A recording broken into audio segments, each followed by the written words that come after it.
Psychology of attraction. If she touches this spot, she's secretly craving you. Psychology tricks. The strongest feelings are the ones we never speak, yet somehow they're still understood. There's a moment, subtle, fleeting, but unmistakable, when her body speaks before her lips ever do. If she brushes against you in a certain way, it's rarely accidental. It's often the first sign that something deeper is unfolding beneath the surface. Most men miss these cues completely, not because they're not interested, but because they've never been taught how to read them. Women communicate attraction differently. Long before they speak it, they signal it, and those signals are often silent, instinctive, and rooted in human psychology. Think about it. No kiss, no confession, not even a meaningful conversation. Yet you feel a shift in the air. Her breathing changes. Her hands move differently. She avoids your eyes, then suddenly holds them for a second too long. That gentle touch on your arm, that playful hair flip. You question if it's coincidence, but it's rarely coincidence. Here's why. Before the logical mind reacts, the emotional part of the brain, the limbic system, acts first. Attraction doesn't start with words, it begins with instinct. It's the body responding before the mouth can explain.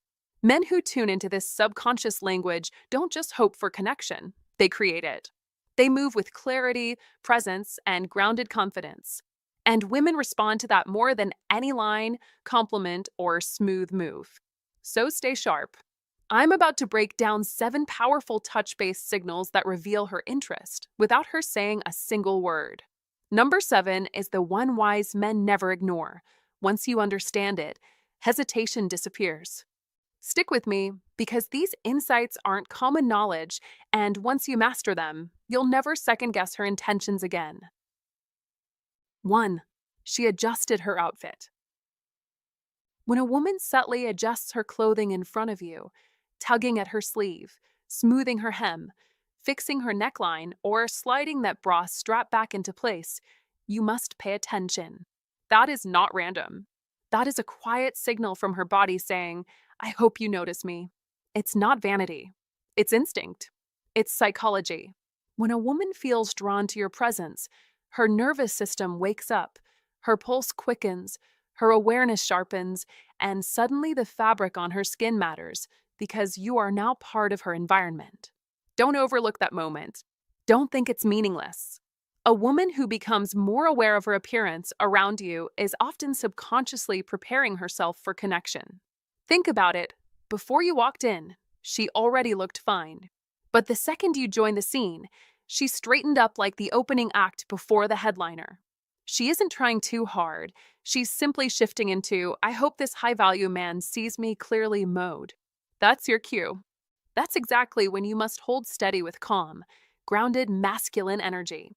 Don't pounce, don't brag, and definitely don't rush to impress. Be composed. Be present. Be the eye of the storm. A high-value man doesn't scramble for validation. He naturally attracts women by the way he occupies space.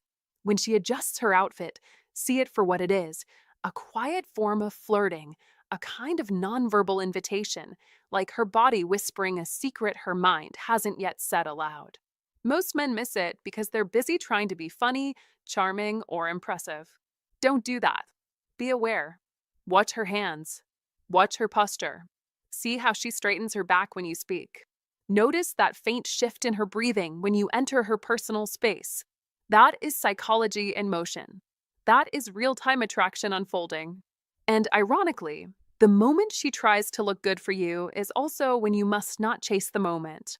You must lead it gently, confidently, with calm masculine energy that says, I don't need attention, but I command it. Women feel this difference instantly.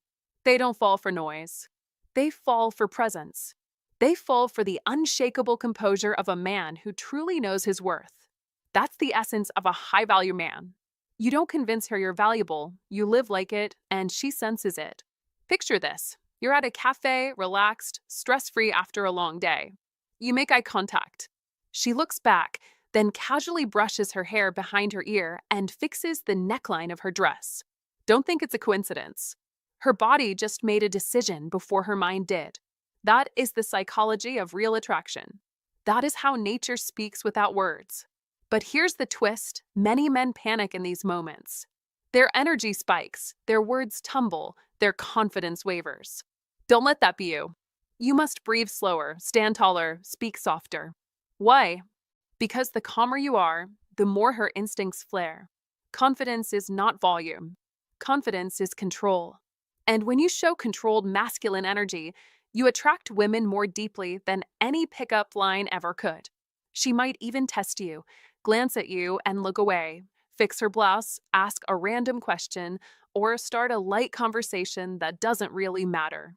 Don't overthink. Just enjoy. Flow with it. That's how deep attraction is built, not by trying, but by being. I once knew a guy in his mid-40s, a father, busy life, full schedule, but he told me he started noticing these signals after working on his presence.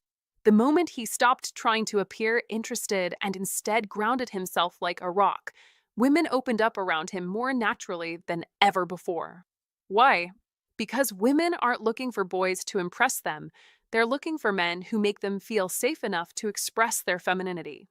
That subtle outfit adjustment is her body signaling, I feel something here. Are you strong enough to handle it? So don't hesitate. Don't fill space with words. Let silence work in your favor. A woman's attraction often grows in the space between sentences. If she starts adjusting her clothes and fidgeting with her appearance, don't think, what does she want? Instead, think, I already know. That is the power of awareness. That is how you step into the role of a high-value man with calm masculine energy who can effortlessly attract women without chasing them. Remember this: her outfit may be made of cotton, silk, or denim, but the moment she becomes more aware of it around you, it turns into a message. Read it wisely. Answer it with presence. And never forget, attraction isn't loud. It's quiet. It rarely announces itself. It whispers. Listen closely. That's where the real power is. 2. She touches the neck or collarbone. When a woman touches her neck or collarbone, slowly, softly, almost as if she's brushing away invisible dust, you must pay attention. That is not just movement. That is meaning. In female psychology, this area is highly sensitive and deeply vulnerable. It exposes the pulse, the breath, the heartbeats that accelerate when desire wakes up. Think of it as nature's quiet tell. When she runs her fingers along her neck, plays with a necklace, lets her hand rest gently near her collarbone, or casually shifts her hair to one side, exposing that spot, this is far from random. This is one of the most powerful psychology tricks in the language of attraction, and it doesn't come from her conscious mind. Her body is communicating before her words do. She's testing the atmosphere. She's gauging you. She's saying, I feel something here. Do you? Don't overlook it. Don't talk yourself out of it. When she exposes this area, she's revealing something subtle: trust. Real trust. That is the doorway to deeper connection. Many men miss this signal not because they're foolish, but because they've never been taught how to read female psychology. You must understand, her neck and collarbone are delicate, instinctively protected zones.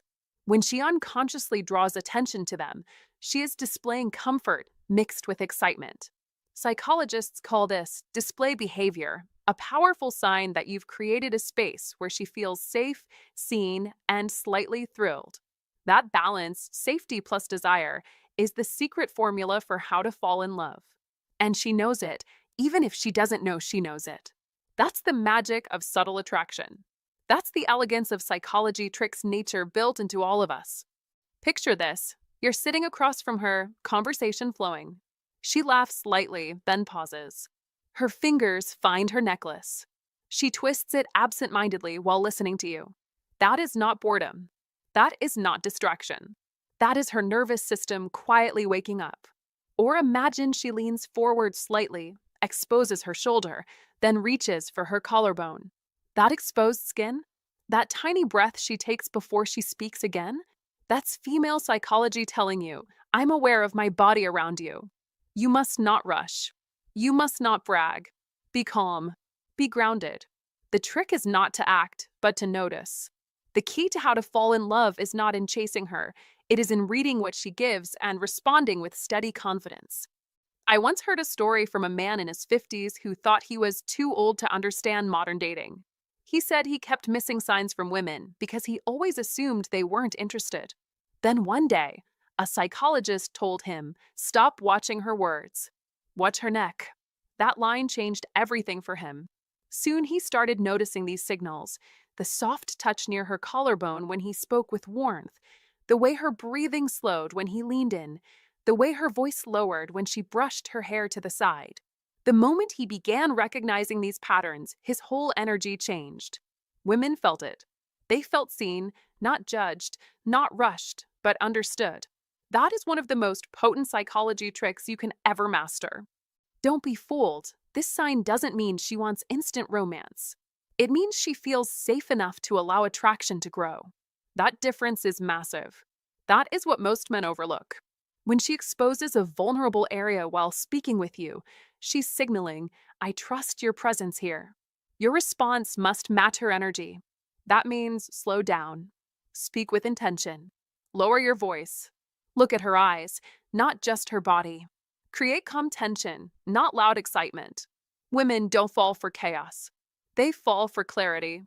They fall for men who make the world feel quieter when they enter the room. That is the real secret of how to fall in love. But remember, don't try to force that moment. Let it come to you. Let it unfold. Attraction is not a hunt. It's a dance. You must read her moves and respond without rushing. Be attentive. Be confident. Be relaxed. Your posture and tone matter more than your words. Why? Because female psychology reads energy first, speech second. If your energy is stable, she lets her guard down. If your energy is frantic, she tightens it right back up. Never forget, attraction isn't just about excitement, it's about safety combined with mystery.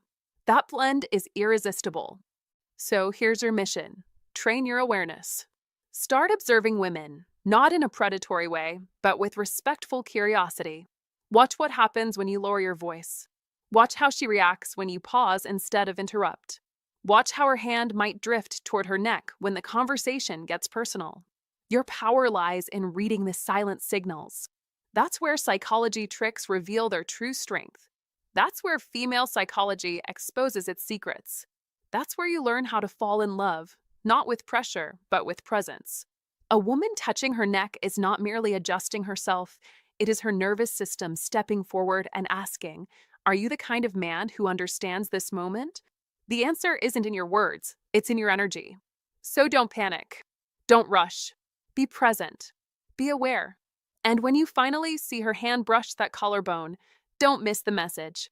It may be small, but it might just be the start of everything. If this opens your eyes, hit that like button, share it with a friend who needs it, and subscribe for more insights into real female psychology. Don't just watch, grow. Your awareness is your power. Comment to remember, "I stay calm and women feel safe with me." Type it in the comments to lock it into your mindset and to let your confidence speak before you even say a word. 3. She interacts with her lips. When a woman subtly interacts with her lips, when she slowly applies lip balm, gently bites them, touches them while glancing at you, or softly presses them together, that is not random behavior. That is desire in motion. That is her subconscious showing her cards. The lips are a universal symbol of passion and longing. Ancient cultures carve statues with parted lips to express seduction. Artists paint lips to capture emotion. And today, the psychology of attraction still places heavy focus on this one area. Sigmund Freud once said, "Unexpressed emotions will never die. They are buried alive and will come forth later in uglier ways." This is exactly why these subtle signals matter.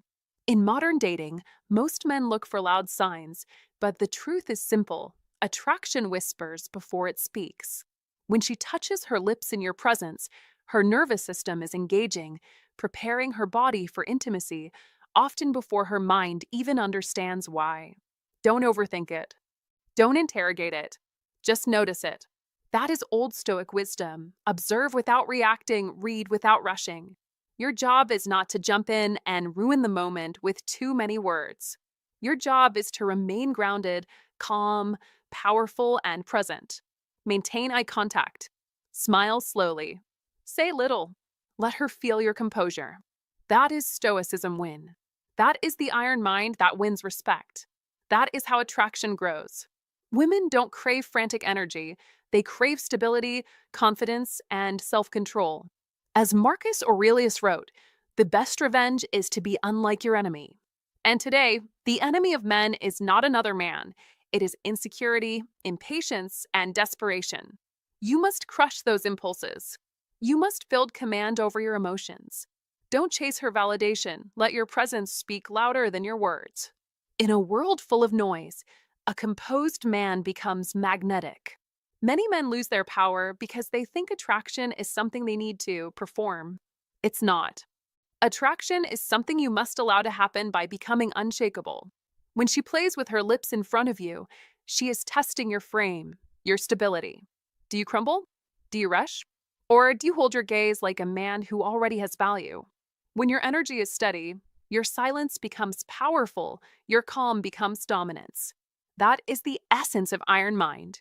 If she is touching that spot, the lips, the psychology is clear. She is subconsciously preparing herself for closeness.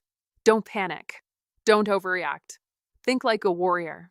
Breathe like a leader. That is how men past 35 keep their inner fire alive. Society tries to tell men that passion declines with age, but that is a lie. Strength does not fade with time, it sharpens. Attraction does not disappear, it evolves. A man with life experience and self-mastery becomes more dangerous than ever. You must carry that belief inside you. You must speak like it, walk like it, live like it. Remember the old Stoic wisdom. Control what you can, release what you cannot. If she gives a sign of interest, do not interrogate it. Do not ask for guarantee. Let the interaction flow. Trust your composure. Trust your energy. Women sense emotional maturity, they crave it. Modern life is chaotic, dopamine-driven, fast, and shallow. But rare is the man who slows his world down and stands like a pillar. Become that man. When she touches her lips, that is your signal to hold the moment, not to explode it. True strength is restraint. True power is patience. True confidence is stillness. As the great Bruce Lee said, the successful warrior is the average man with laser-like focus. Let that become your model. Build habits that reinforce your discipline. Train your body, protect your mental space, speak with intention, and keep your standards high. You must build an iron mind through repetition, through habits, through your daily code of honor. That is how you dominate your world and become immune to neediness. That is Stoicism win in modern romance. Don't be controlled by desire. Let desire notice you. Women admire men who lead themselves. That is the heart of attraction. That is the quiet secret behind every strong masculine presence. So remember this. When she plays with her lips, she may not be doing it consciously, but her body is reacting to your energy. Your job is not to explain it, question it, or react desperately. Your job is to self-govern, to observe, to remain calm under emotional pressure. That is how irresistible energy is formed. Build your iron mind. Live the old Stoic wisdom. Repeat it like a mantra. Composure is power. Composure is magnetism. Composure is victory. The master of his mind becomes the master of every room he walks into. Let your restraint speak loud and watch attraction rise in silence. 4. She changed her leg position. She shifts her legs, crosses them, uncrosses them, taps her knee, rubs her thigh, keeps moving in that subtle, restless rhythm. And if you're paying attention, that's not random at all. That is her body speaking before her mouth ever says a word. Don't be fooled.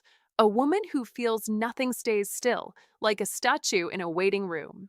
But a woman who feels a rush of attraction, especially toward a high-value man who radiates masculine energy, she moves. She adjusts. She fidgets. It's that excited tension sparking through her body that reveals more than her words ever will. You must understand, every shift in posture is a tiny confession. She might not lean in and whisper, "I like you," but the tapping of her knee and the way she plays with her ankles, that's her pulse playing drums. Be aware of how she behaves when your eyes meet. If she locks her gaze and keeps shifting her legs, she doesn't just see you, she feels you. It's a magnetic pull she's trying to hide, but can't. When a woman is drawn to you, her body speaks louder than her voice because attraction is never fully contained, only redirected. Think about it. Even confident women get nervous when they're facing someone who carries himself like a high value man. Their instinctual responses kick in. The energy builds up. She might even think she's hiding it, but she's not. The truth leaks out through her posture. Don't overlook it. Don't misread it. Be present. That is how you attract women without forcing anything. You don't chase, you notice. You don't perform, you observe. You must hold that masculine energy like quiet lightning, strong enough to feel, controlled enough to respect. Ever seen someone after a long workday, exhausted, drained, just wanting to crash into the couch? The mind goes numb, focus starts to evaporate, and conversations feel like chores. But when a woman is into you under those same conditions, she comes alive instead of shutting down. Why? Because attraction acts like fuel. Her body recharges, her posture changes, her movements get more vivid, as if someone turned the lights back on inside her. Even a simple leg shift can reveal that spark. That is why reading these signs isn't just about flirting, it's about understanding human chemistry. The more you can read that language, the more control you have over your interactions, your relationships, even your own confidence. Don't underestimate the power of subtle cues. Those little movements, tapping, crossing, shifting, rubbing, can carry more meaning than an entire conversation. When she shifts her leg toward you rather than away, that's an approach signal. When she mirrors your posture, that's rapport. When she taps her foot quickly after you speak, that's excitement mixing with tension. Be smart. Decode it. Attraction is psychological before it is physical. But listen, don't turn into a detective scanning her every breath. Be intuitive, not obsessive. Women are drawn to presence, not paranoia. A high-value man doesn't question himself every 2 seconds. He already knows who he is. And that is exactly why he can attract women without trying too hard. It's your calm direction that makes her restless. Your poise that makes her adjust her seat. Your ease that makes her nervous. Your silence that makes her talk more. That's the paradox of masculine energy. The quieter it is, the louder it feels. So don't brag, don't boast, don't force. Just be. That is the real psychology of attraction. She acts, you notice, and the dynamic unfolds naturally. Even her loss of focus around you says something. If she laughs too quickly, forgets her train of thought, or fumbles with her words, you're affecting her nervous system. And no woman reacts like that to a man who doesn't matter. She might even go home and think about what she said, worry if she sounded silly, but that's just because her body was too busy reacting to your presence. Read her signs, but also read your own. If you tense up when she gets close, fix that posture. If you talk too fast, slow down. Don't lean in too much. Let the gravity pull her toward you. Confidence isn't loud, it's grounded. Be that grounded force. The room should feel different when you enter it. Not because you're trying to impress anyone, but because you carry yourself with decisive stillness, the kind that makes others react without knowing why. That is how attraction truly works. It's not always spoken, but it's always felt. So next time you see her shift her legs, don't ignore it. Don't jump to conclusions either. Just be aware. Let her energy reveal itself. You're not chasing validation, you're recognizing vibration. And when you master that difference, you don't chase attract women, you draw them in. Not with tricks, not with lines, but with controlled masculine energy, a calm gaze, and the mindset of a high-value man who understands that sometimes attraction isn't loud at all. It's just a quiet movement across the room that tells you everything. If this opened your eyes, like the video, share it with a friend, and drop a comment to keep it locked in your mind. Here's your reminder to type below. Her body speaks before her words. Let's see who's paying attention. 5. She plays with her hair. When a woman plays with her hair, you must pay attention, not because it's cute, but because it's telling. That is one of those psychology tricks hidden in plain sight, and too many men ignore it. She twirls a strand. She wraps an end around her finger. She sweeps it over her shoulder. She tucks it behind her ear, then does it again. It's natural, yes, but don't mistake natural for meaningless. Female psychology often speaks through movement, not words. When attraction begins to rise, dopamine starts dancing in her system, and she needs a channel to release that energy. That's why her hair becomes her stage. Each touch is a whisper. Each sweep is a signal. It's not always an invitation, but it's never an accident. Be alert. You must learn how to fall in love with observation first, reaction later. Women don't always flirt with words. Sometimes they flirt with gestures. That is the charm of female psychology. It teaches us that attraction isn't always loud. It's often quiet, graceful, almost accidental looking. Don't think every hair flip means she's ready to run off with you. But if she plays with her hair while listening to you, if she does it while smiling, if she does it while holding eye contact, that's when the volume gets turned up. That is when her body says, I like this moment. You must understand the contrast, casual versus intentional. Casual is the quick tuck, the automatic comb through. Intentional is the slow twirl, the pause, the glance. And if you start seeing that difference, you'll unlock more psychology tricks than you ever imagined. Let me tell you something I once heard from a man in his late 50s. He said, I always thought romance was complicated. Then I noticed she couldn't stop playing with her hair when she talked to me. Suddenly, everything made sense. That moment boosted his confidence, not because she told him she liked him, but because her gestures proved it. That is female psychology at work. No textbook needed, just awareness. Men often think attraction only comes from big moves, roses, dinners, grand gestures, but many women fall for the small things. The way you listen without interrupting, the way you walk with calm strength, the way you notice her hair shift back and forth. Watch closely, speak slowly, and you'll start to understand how to fall in love with her mind first. Don't be the man who only waits for words. Be the man who hears the silence. Be the man who pays attention to the hair flip when she's nervous. Be the man who notices how she touches her neckline when she's excited. These cues aren't random, they're signals. They are delicate waves of energy trying to find direction. Attraction is chemistry, but it's also choreography. It moves. It flows. It expresses itself through posture and gesture. These are not tricks. These are human instincts. And that is why men who study psychology tricks don't become manipulators. They become better communicators. They understand when to approach. They understand when to slow down. That is emotional intelligence wrapped in confidence. Think about this.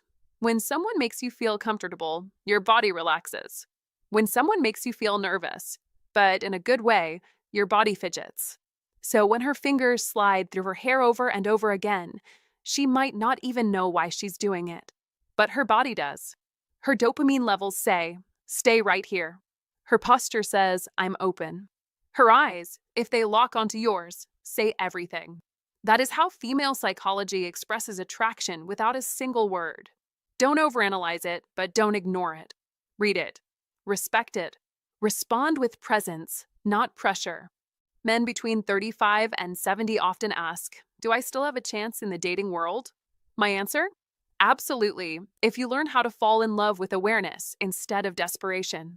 A confident man doesn't chase, he attracts. And nothing attracts more than attention with purpose. When you truly see a woman, not just her looks, but her energy, you trigger something powerful within her. Not obsession, not infatuation, respect, safety, interest. Be that kind of man. Be the one who notices when she tucks her hair behind her ear while leaning slightly closer. That's not coincidence. That's instinct.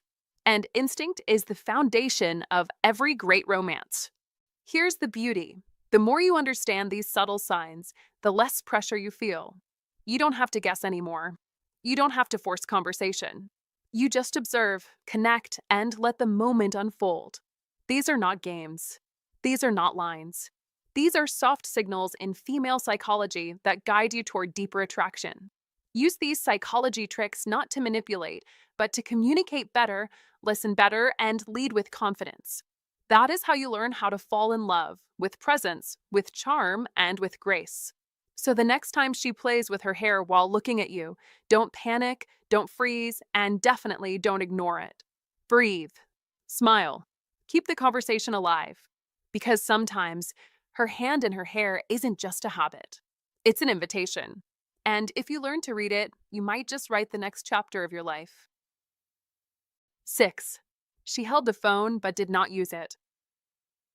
When she picks up her phone and doesn't actually use it, just flipping it, locking it, unlocking it, putting it down, then grabbing it again, that's not distraction.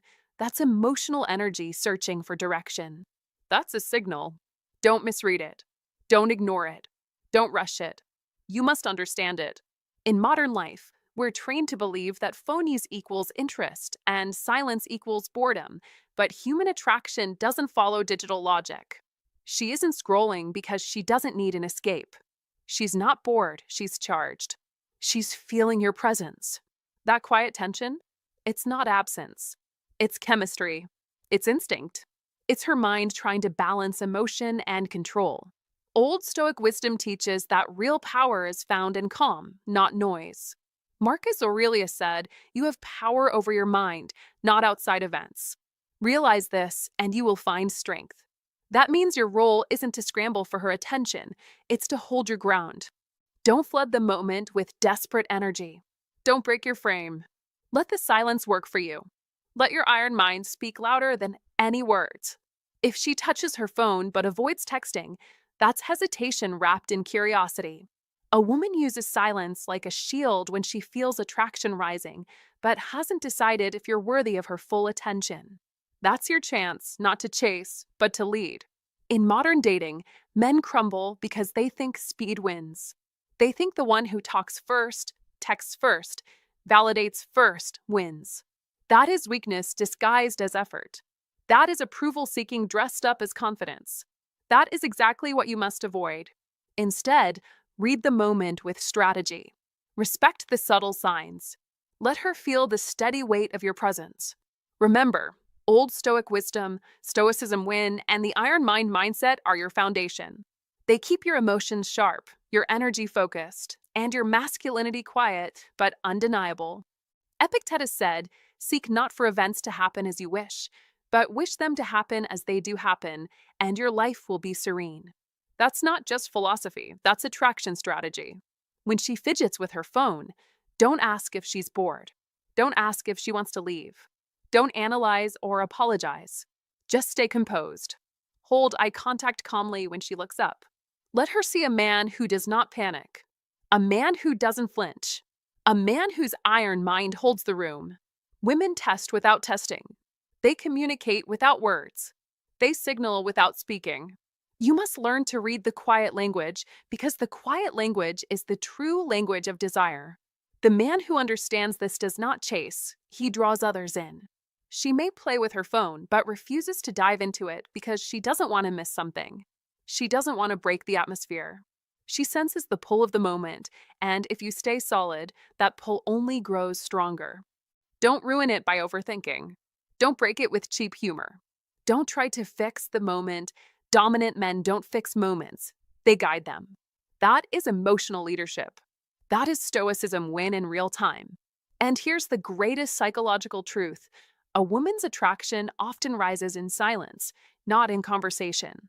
The more secure you are with pauses, the more she feels magnetized by your confidence.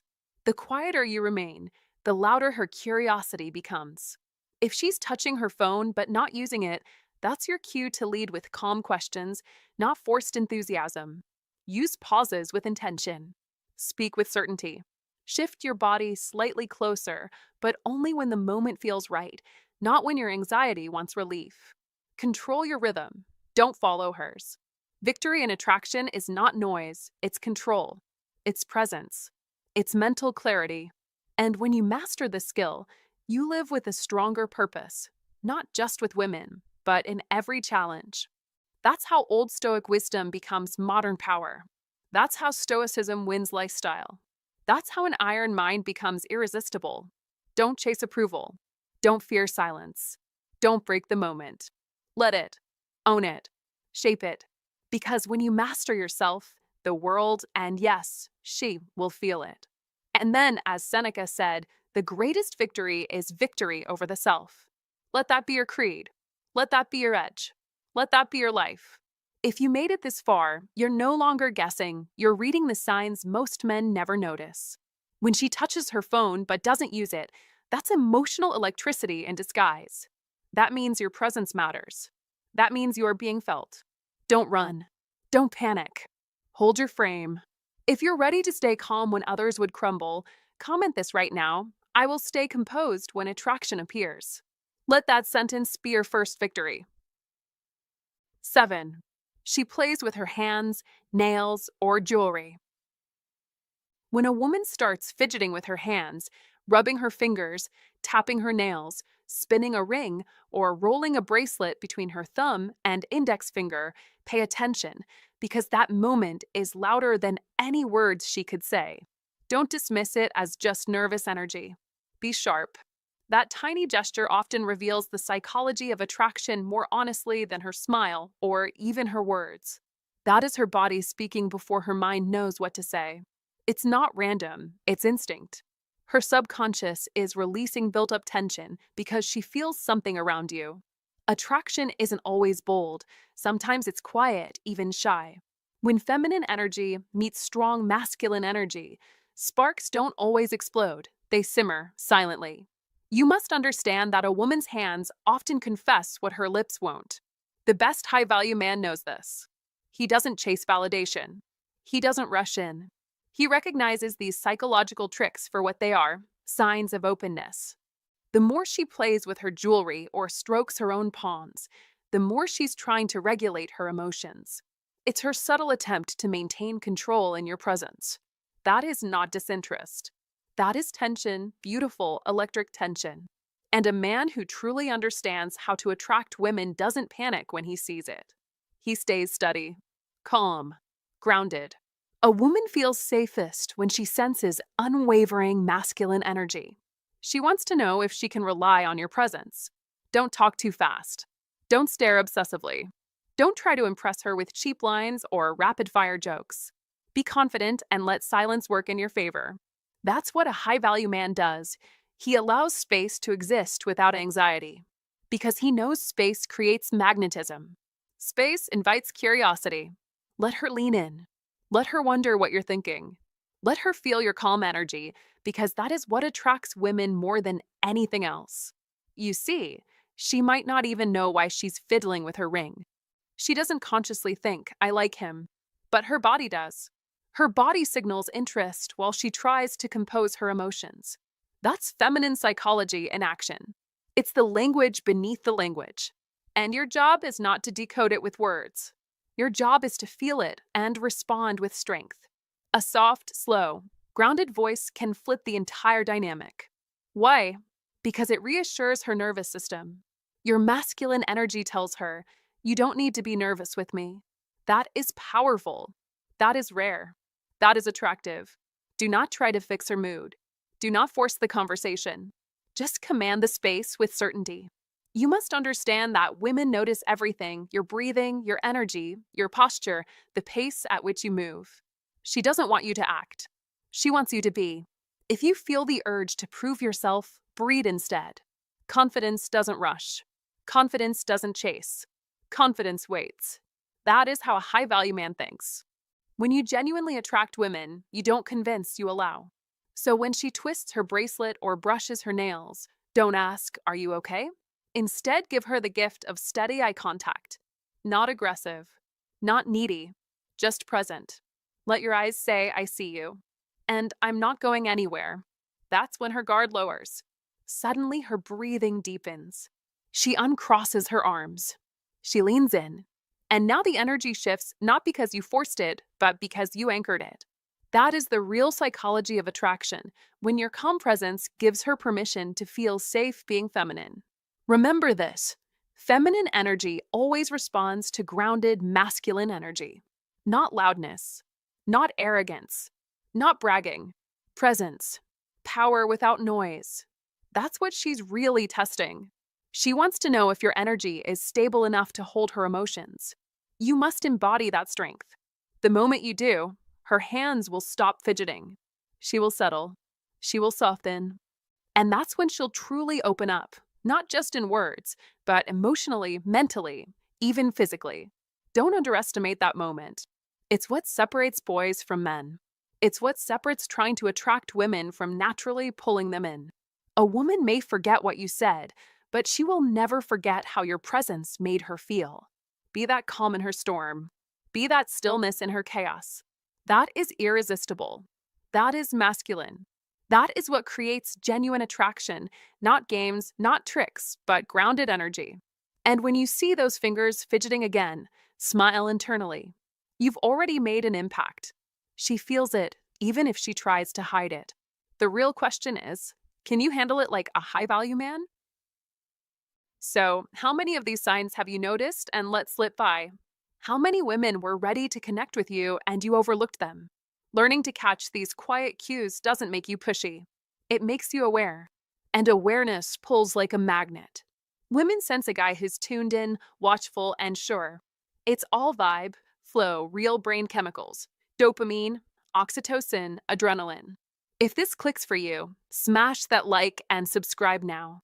You're just starting to tap into attraction's true play. Catch you in the next one. Until then, watch closely. Her body chats with you every time. If this resonated, drop a like and comment. Your story might help another guy out there too. Final advice: remember, attraction isn't about memorizing lines or acting like someone you're not. It's about staying present, staying calm, and listening to what most men never notice. Confidence grows when awareness grows. Start with noticing the small things, and the big things will follow. Thanks for watching. Stay sharp, stay genuine, and I'll see you soon.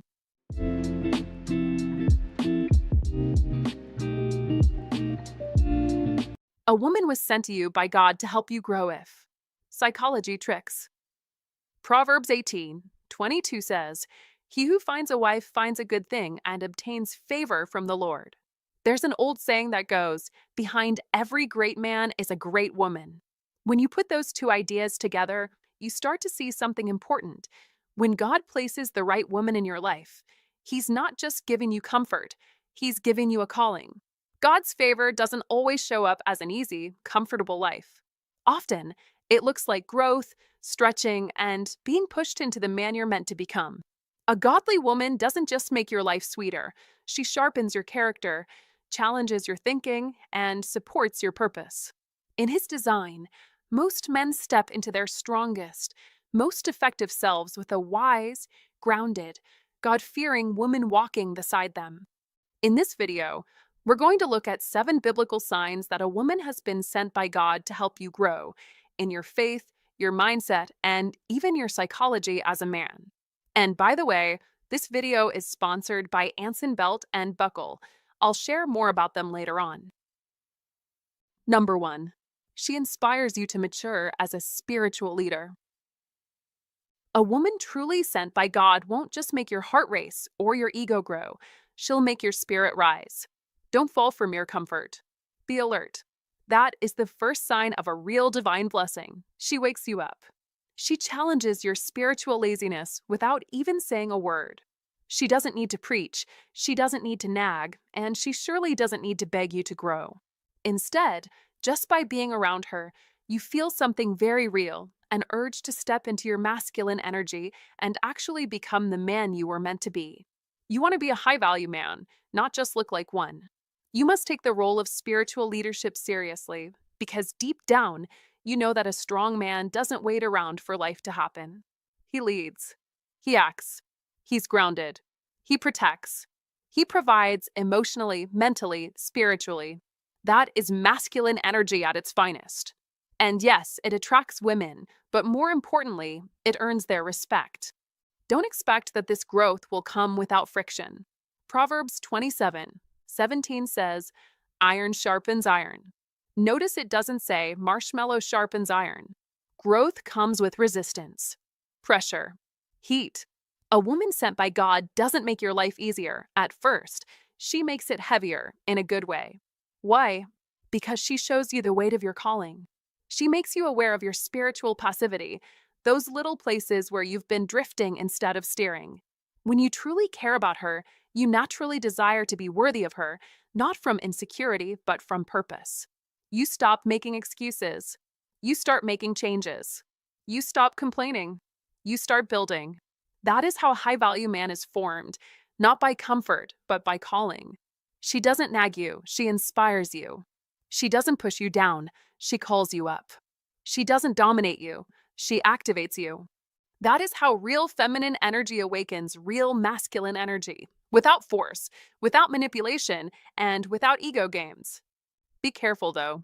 Don't confuse challenge with chaos. A godly woman isn't dramatic. She's catalytic. She doesn't drain you, she directs you. You must learn the difference. If she constantly destabilizes your peace, that's not iron sharpening iron, that's emotional manipulation. But if her presence makes you reflect, improve, clarify your path without confession, without pressure, simply because you want to stand taller in her eyes, then you are in the presence of someone truly valuable. That's the kind of woman who makes a man ready for marriage before marriage even appears on the table. That is the kind of woman who helps you become the spiritual leader of a home before the home exists. Don't miss the signal. When she enters your life, you don't just smile more, you think deeper. You don't just feel emotions, you feel responsibility. You don't just plan dates, you plan a mission. That's masculine energy waking up. That's the beginning of what it means to attract women who are truly worth your time. You must understand something critical. Leadership is not domination. Leadership is responsibility. If you want to attract women of real worth, it's not about muscles or bank accounts. It's about direction. A man with no direction invites disaster. A man with a mission naturally becomes a high-value man because he's not chasing validation, he's living his purpose. A woman sent by God will never be impressed by your temporary successes. She'll be drawn to your eternal commitments. Remember that. Don't try to impress her with money. Show her your vision. Don't show her your trophies. Show her your integrity. Don't hide your weaknesses. Face them and grow. A woman sent by God won't run from your flaws, but she also won't let you stay small. She will respect your effort more than your perfection. That is why spiritual maturity matters. Because spiritual maturity builds real character, and real character is what unlocks unstoppable masculine energy. So ask yourself, do you want comfort or transformation?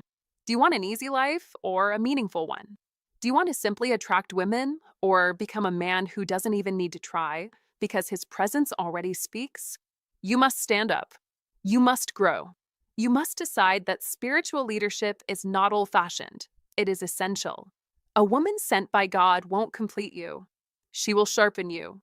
She will prepare you for battles you didn't even know were ahead. She won't fight them for you, but she'll walk beside you while you fight them yourself. That is how iron sharpens iron. That is how a man becomes more than average.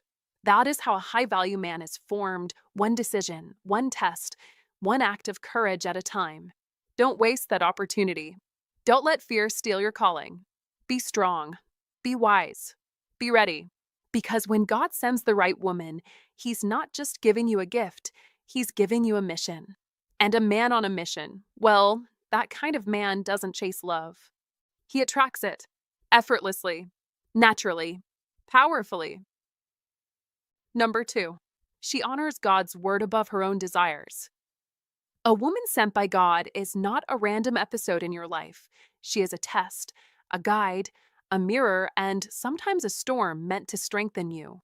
She honors God's word above her own desires because she understands something many men forget. Feelings are temporary, but divine truth is permanent. Psalm 119, 105 says, "Your word is a lamp to my feet and a light to my path." And when a woman walks by this truth, she becomes a steady light in your life, not a distraction, not a battlefield, but clarity. Don't mistake her gentleness for weakness. She is anchored, not swayed by culture or trends. She doesn't bend to gossip or peer pressure. She doesn't twist words. She doesn't use emotions to manipulate or win arguments. She does something far harder. She submits her emotions to Scripture. That is strength. That is maturity. That is rare. She embodies Old Stoic wisdom. Yes, Old Stoic wisdom that says a disciplined mind is stronger than any temporary feeling. She knows the power of an iron mind, and that is exactly the kind of strength that makes a relationship unbreakable. Men between 35 and 70 should understand this clearly. Modern life is filled with noise, temptations, anxiety, distraction, shallow connections, but God may send you one woman to challenge how you lead, how you think, how you grow. Don't ignore her. Don't waste that chance. As Marcus Aurelius said, you have power over your mind, not outside events.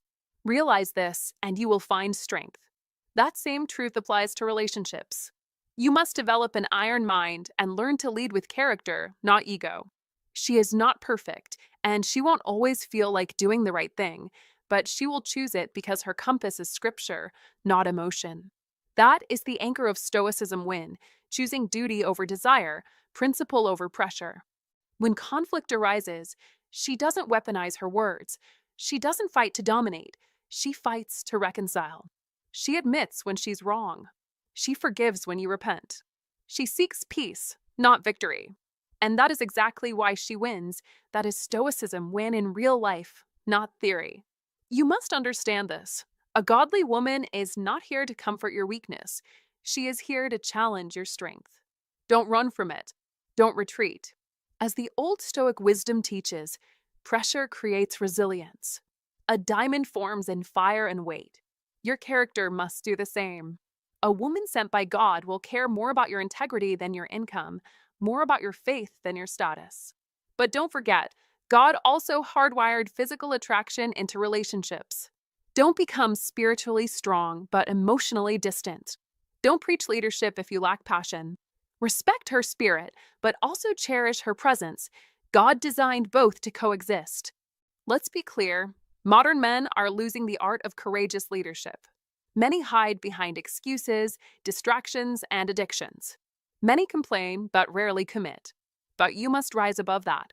You must build an iron mind, not for dominance, but for discipline. Don't let your emotions run wild. Don't let comfort destroy your potential. Don't let fear make your decisions. As Winston Churchill once said, fear is a reaction. Courage is a decision. That is exactly how you must treat relationships. Decide to lead. Decide to grow. Decide to love with action, not just words. If God sends you a woman who walks in truth, honor that gift. She is not your enemy. She is your ally in the battlefield of life. Modern relationships fail because people chase feelings and abandon principles. Don't follow that path. Fight for clarity. Fight for character. Fight for connection. That is Stoicism win. Build routines. Speak truth. Apologize when wrong. Praise when deserved. Protect what matters. Lead with strength and tenderness. Don't view her guidance as threat. View it as sharpening. As Proverbs 27 verse 17 says, as iron sharpens iron, so one person sharpens another. If she sharpens you, don't complain, grow. If she challenges you, don't withdraw, evolve. You must understand that love is not weakness. Real love is discipline, growth, and spiritual alignment. You are not meant to drift, you are meant to steer. So stand firm. Lead well. Think clearly. Live intentionally. Build that iron mind. Let her light help you see your path, then walk it with strength. Rise above the noise. Reject hesitation. Embrace purpose. That is how a man wins in life, and that is how you turn a relationship into a mission. God may send the right woman, but only you can become the right man. Let's do it. If you believe God can send someone into your life to help you grow, support the channel by hitting the like button. Share this with a man who needs clarity. And don't forget, growth doesn't happen by accident. It happens by intention. Your engagement helps spread this message of strength, faith, and purpose. Comment to commit. I honor truth over emotion. Let's build stronger men. Let's build iron minds. Let us lead with scripture, not impulse. Subscribe now and step into the man you're called to be. Number 3. She joyfully supports your growth, and that changes everything. A woman truly sent by God doesn't just see the man you are today, she sees the man you're becoming. Not the surface version, not the paycheck, not the outward bravado. She sees the blueprint inside you that God already drafted. That is where real female psychology begins. And that is one of the most powerful psychology tricks in relationships. She doesn't measure you only by your present, she invests in your potential. But listen closely, she doesn't settle. She doesn't lower her standards. She isn't signing up for a project, she's signing up for a partnership. If you're not serious about your growth, she peacefully steps away. Why? Because she respects her value. She understands how to fall in love with a future, not a fantasy. Be ready. Be building. Be growing. You must understand, she is willing to support your growth, but she is not here to babysit you. Psychology tricks tell us something interesting. People don't invest in what they don't believe will multiply. The same principle applies in female psychology. When a woman sees discipline, direction, and even the smallest spark of purpose in a man, she's drawn to it like gravity. Not because she wants control, but because she wants to build. That is a powerful form of how to fall in love. Partnership fuels passion. When she believes in your mission, she invests. She prays. She encourages. She pushes you higher because she knows she rises with you. But don't get it twisted. A godly woman isn't a cheerleader for chaos. She doesn't join confusion. She doesn't dance with distraction. She supports the man who supports his purpose.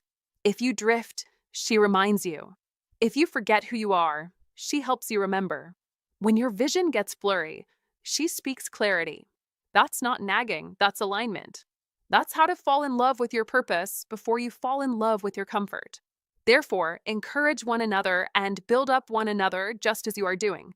1 Thessalonians 5 verse 11. A woman sent by God takes this seriously. She doesn't just speak encouragement, she embodies it. She becomes a living reminder of your mission. Her presence makes you think bigger. Her faith makes you stand taller. And when your strength wobbles, she whispers, remember who you are in Christ. That one sentence can reshape a weak day into a strong decision. That's not romance, that's divine reinforcement. Psychology tricks tell us that people rise faster when they feel seen and believed in. Female psychology adds this. Belief from a woman you admire becomes jet fuel for the soul. But let's be very clear. She won't do the work for you. She won't drag you to your destiny. She won't fight battles you refuse to train for. You must choose growth. You must choose discipline. You must choose stewardship. Don't expect kingdom-level love if you're living basement-level habits. Be a man worth following. Be a leader worth respecting. That's real female psychology at work. Women don't fall in love with comfort. They fall in love with courage. That's how to fall in love the right way. Think of Priscilla and Aquila in Acts 18, one of the greatest examples of partnership in Scripture. They didn't compete with each other. They didn't derail each other. They aligned. They advanced. They defended the faith together. That is what a woman sent by God does. She joins the mission instead of distracting from it. She doesn't steal your spotlight, she strengthens your stamina. Her encouragement fuels your endurance. That's when love becomes a battlefield you win side by side.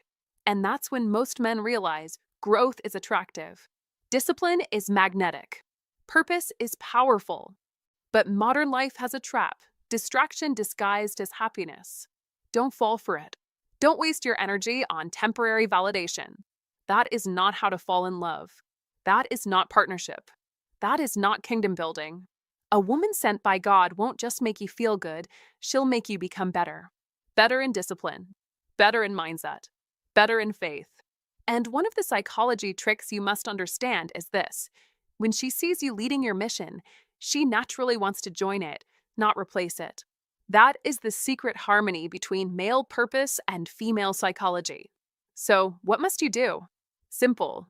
Build, grow, lead, honor your calling, develop your character.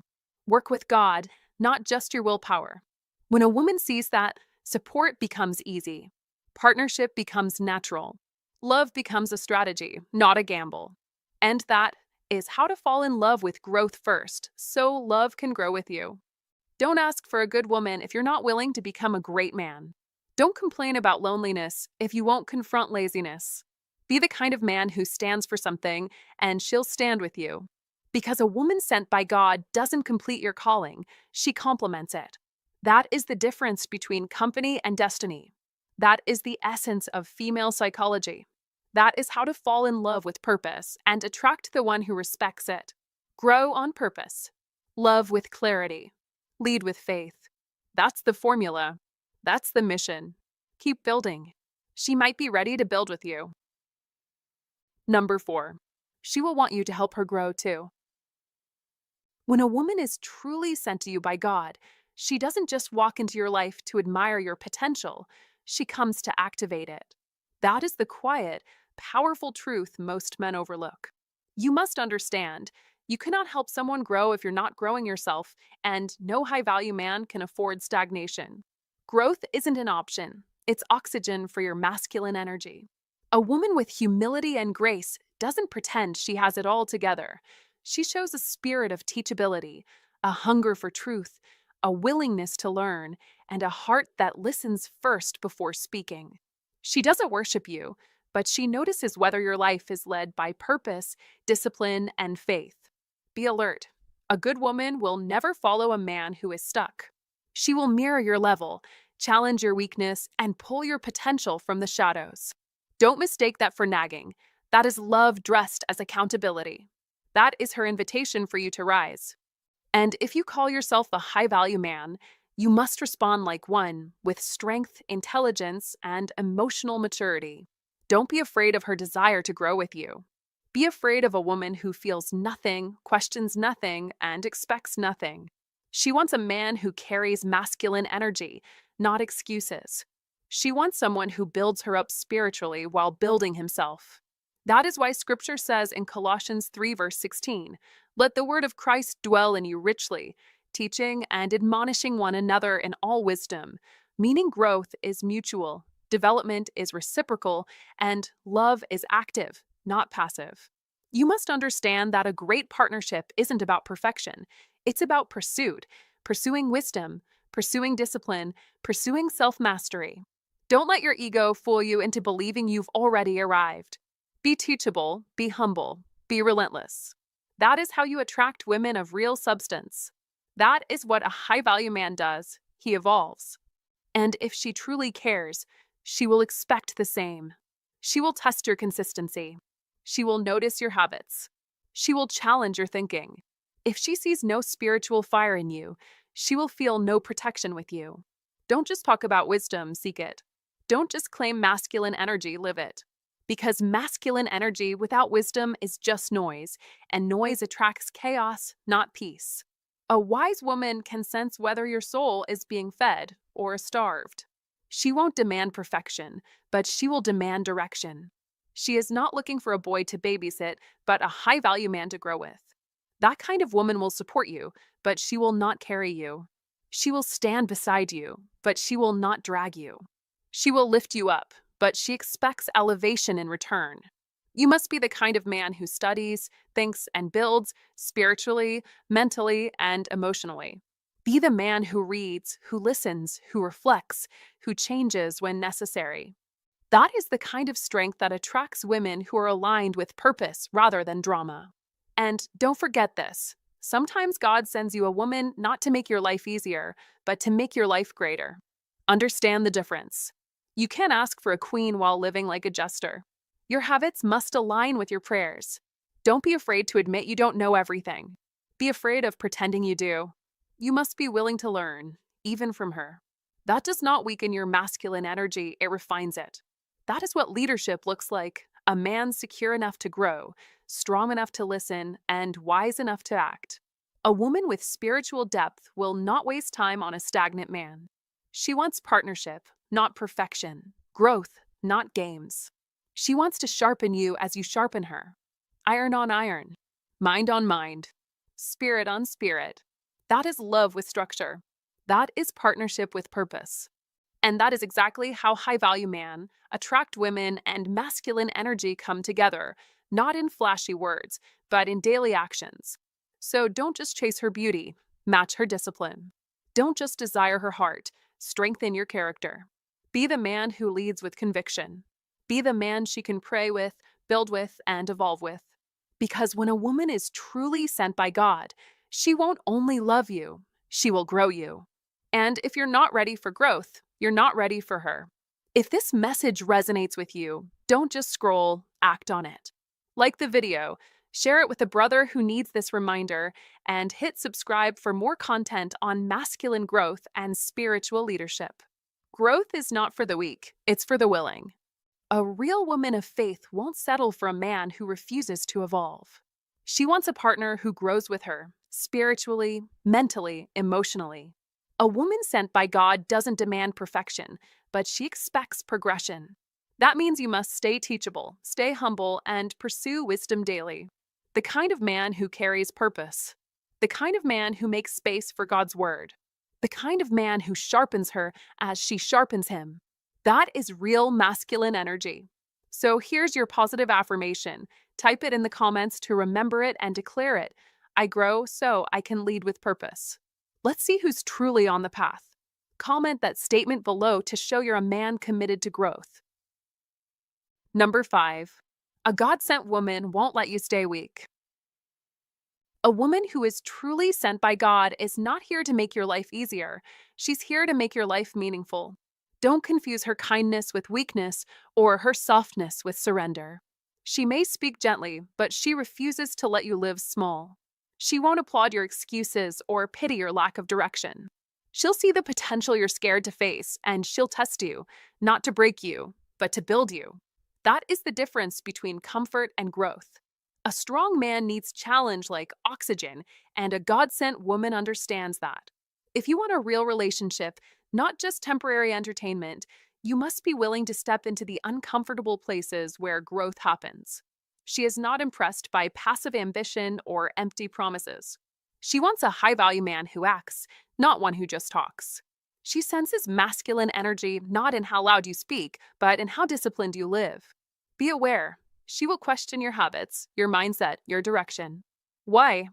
Because she believes in your potential more than you might believe in yourself. That is love, not control. That is accountability, not domination. A man who runs from accountability is a man running from his own future. You must understand that love without standards is not love, it's convenience. Don't reject her challenges just because they make you uncomfortable. A weak man sees pressure as a threat. A strong man sees it as an invitation. Growth is uncomfortable. Evolution is inconvenient. But stagnation? That is deadly. When she asks you why you haven't been consistent, when she pushes you to level up, when she calls you out on your own chaos, she's not attacking you. She's trying to wake you up. Be grateful for the woman who wants you to step into your masculine energy, even when it feels like she's pushing your limits. A woman like that won't tolerate stagnation because she knows life moves fast, and wasted time is spiritual bankruptcy. She doesn't want to argue about your potential. She wants to see you live it. She doesn't want a man who merely wants to attract women. She wants a man who attracts purpose, discipline, confidence, and respect. That is what defines a high-value man. That is what embodies true masculine energy. And when a woman sees glimpses of that in your eyes, she will test you, not because she doubts you, but because she believes there's more of you to uncover. If you take her strength personally, you will crumble. If you take it seriously, you will rise. You must realize that her expectations are not a burden. They are a blueprint. You must stop seeking comfort and start seeking capability. Don't chase a woman just to feel wanted. Become a man who creates value. Don't expect her to soothe your weaknesses. Expect her to spark your strength. That is her role. That is her purpose. She is a catalyst, proof that growth often arrives disguised as discomfort. Weak men avoid growth because growth requires responsibility. Strong men embrace responsibility because responsibility creates legacy. And legacy, that is what men are truly hungry for. She knows that. She sees beyond your words and straight into your patterns. Words say, I'll change. Patterns say, I won't. Be a man whose patterns speak transformation. Actions attract women more than flattery ever will. Energy speaks louder than excuses. And masculine energy? That is not about dominance or aggression. It's about clarity, direction, and purpose. A woman cannot fully trust a man who cannot fully trust himself. A God-sent woman will make you uncomfortable, and that is exactly why she is divine. She won't watch you drown in distractions. She'll pull you out. She'll ask why your dreams are still parked in neutral. She will not clap for your procrastination. She will not baby your indecision. She might be soft, but she is not fragile. She might be loving, but she is not naive. She wants a high-value man who stands on his word. That is what truly attracts women, not just looks or charm, but unwavering direction. Be warned, if you are only looking to be entertained, you will run from her. If you are ready to evolve, you will stay. And staying doesn't mean comfort, it means challenge. It means work. It means commitment. She wants growth, your growth. If your pride is louder than your purpose, you will call her demanding. But if your purpose is stronger than your ego, you will call her divine. Don't let your fear of accountability rob you of the very relationship that could change your life. You must rise. You must grow. You must become the man your future needs before your present loses its chance. Because a God-sent woman doesn't come to validate your current self. She comes to introduce you to the best version of yourself if, and only if, you're man enough to meet him. Number 6. She doesn't compete with you. She completes your growth. She doesn't compete with you. She completes your growth. That is not just a poetic line. It is female psychology in motion. A woman sent by God is not your rival. She is your mirror, your compass, your quiet storm of transformation. She doesn't want to dim your light. She wants to clean the lens so it shines clearer. She doesn't argue to dominate you. She challenges you to discover the man you were meant to become. Don't mistake her strength for rebellion. Don't mistake her silence for surrender. She fights with you, not against you. That is one of the strongest psychological tricks in relationships that most men overlook. She's not here to win. She's here to build. If she were your competition, she'd only care about being right. But if she's truly sent to help you grow, she cares about what is right for your future, even when it bruises your present pride. That is female psychology at work, subtle, strategic, spiritual. Don't run from that. Learn from it. Grow through it. A woman like that won't waste time trying to overpower your masculine presence. She knows real feminine power doesn't need to raise its voice. She brings clarity. She brings alignment. She brings direction. When your emotions blur your vision, she brings perspective. When you doubt yourself, she reminds you of the man you once said you wanted to become. She sees potential like a gardener sees seeds, not for what they are, but for what they can be. She understands that masculine energy plus feminine wisdom creates a partnership that is unstoppable. That is not weakness. That is strategy. That is divine engineering. You must understand, her role is not to compete with your strength, but to call it out when the world tries to bury it. That's one of her greatest psychology tricks. She doesn't push you. She pulls the best parts of you to the surface. She doesn't want a perfect man. She wants a growing man. One who moves forward, even when it's hard. One who faces truth, even when it hurts. One who doesn't need entertainment, he needs evolution. That is how to fall in love with purpose, not just passion. Passion fades. Purpose builds. She wants both of you to rise, emotionally, mentally, spiritually. Not just for romance, but for resilience. Because love is not just a feeling, it's a force. You must be strong enough to hold it. And if you don't grow, love will outgrow you. Don't let that happen. Be the man who evolves. Be the man who learns. Be the man who chooses courage over comfort. That is how to fall in love and stay in love. A God-sent woman studies your patterns, not your promises. She sees your habits long before she hears your dreams. You can tell her about your goals all day, but she'll look at your routine the next morning and read the truth. That is where female psychology reveals the real story. What you do daily shows what you truly value. She doesn't judge your flaws, but she won't tolerate your stagnation. She sees your pain, but she won't feed your excuses. She may hold your hand, but she will not carry your laziness. You must understand, she isn't built to comfort your weakness. She's built to confirm your strength. That is one of life's greatest psychology tricks. Growth often shows up disguised as discomfort. Don't fear her high standards. Fear the day she lowers them. Because when a woman stops challenging you, that is when she starts giving up on you.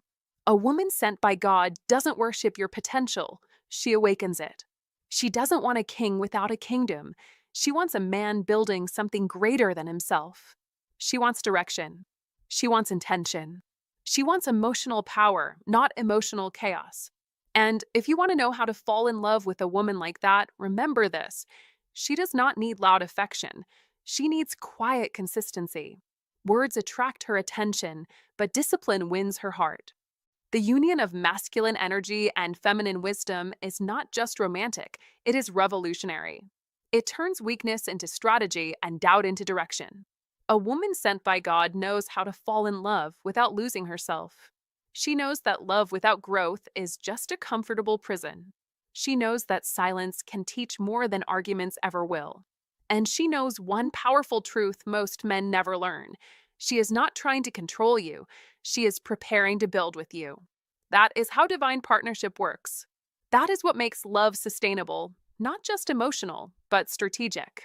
That is why you must never compete with her, never fear her insight. Instead, recognize the rare gift she brings. She multiplies your potential. She sees your future and dares you to meet it. So don't resist the woman who challenges you. Resist the voice that tells you growth is optional. Growth is not optional.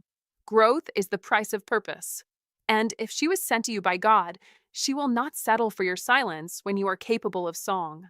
She will not settle for your excuses when you are capable of excellence.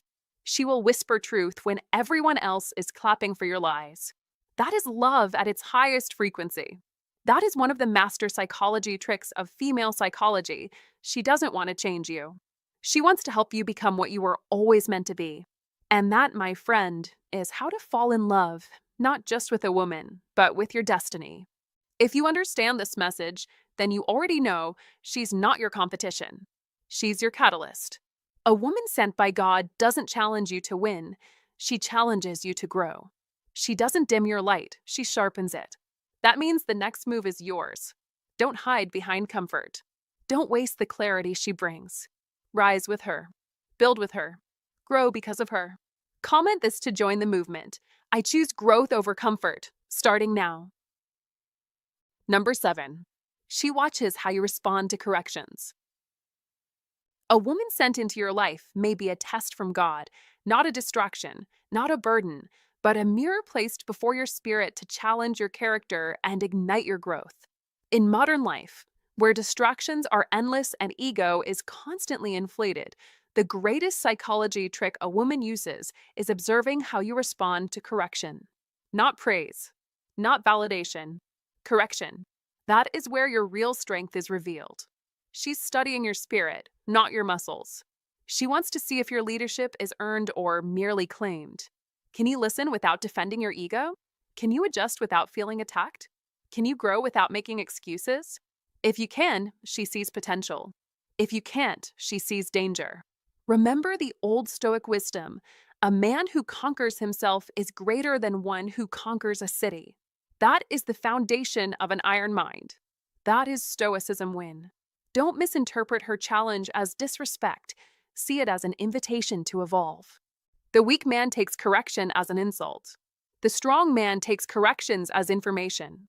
The wise man takes correction as direction. A woman of real worth will never follow a man who cannot follow wisdom. Listen carefully. Growth is not weakness. Growth is proof of strength. You must understand that in today's world, most men crumble at the first sign of challenge because their pride is louder than their purpose. Don't be that man. Don't flinch when truth hits you. Don't let pride steal your progress. Don't let ego assassinate your destiny. Let's make this clear. A woman is not testing your knowledge. She's testing your discipline. Not your charm, but your composure.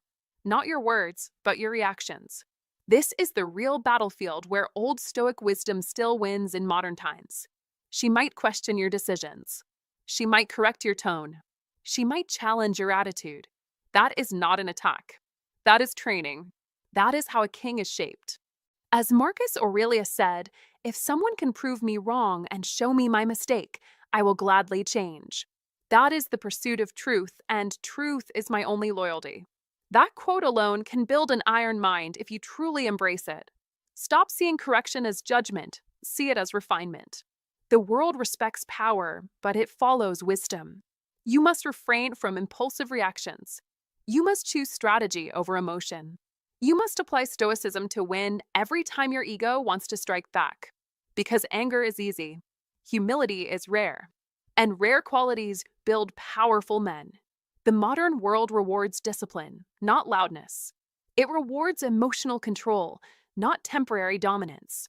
When she corrects you, pause, breathe, adjust, lead with calm strength. That calmness is your armor. That restraint is your weapon. That composure is your signal that you are not controlled by impulses, you are guided by purpose. A woman doesn't need a perfect man, she needs a progressing man. She needs proof that your mind is open, your spirit is teachable, and your mission is bigger than your ego. That is the essence of Old Stoic wisdom. That is an iron mind. That is Stoicism win. Many men can talk about leadership, but few can be led by truth themselves. And if you cannot be led by truth, you will be led by pride, and pride destroys silently. So the next time she challenges you, do not retreat. Do not attack. Do not shut down. Instead, listen like a warrior. Think like a strategist. Answer like a leader. Show her that your strength is not just physical, it is emotional, mental, and spiritual. Show her that growth doesn't scare you. Show her that correction does not break you, it builds you. In life, the strong seek feedback. The weak avoid it. The strong refine their actions. The weak defend their mistakes. As Winston Churchill said, to improve is to change.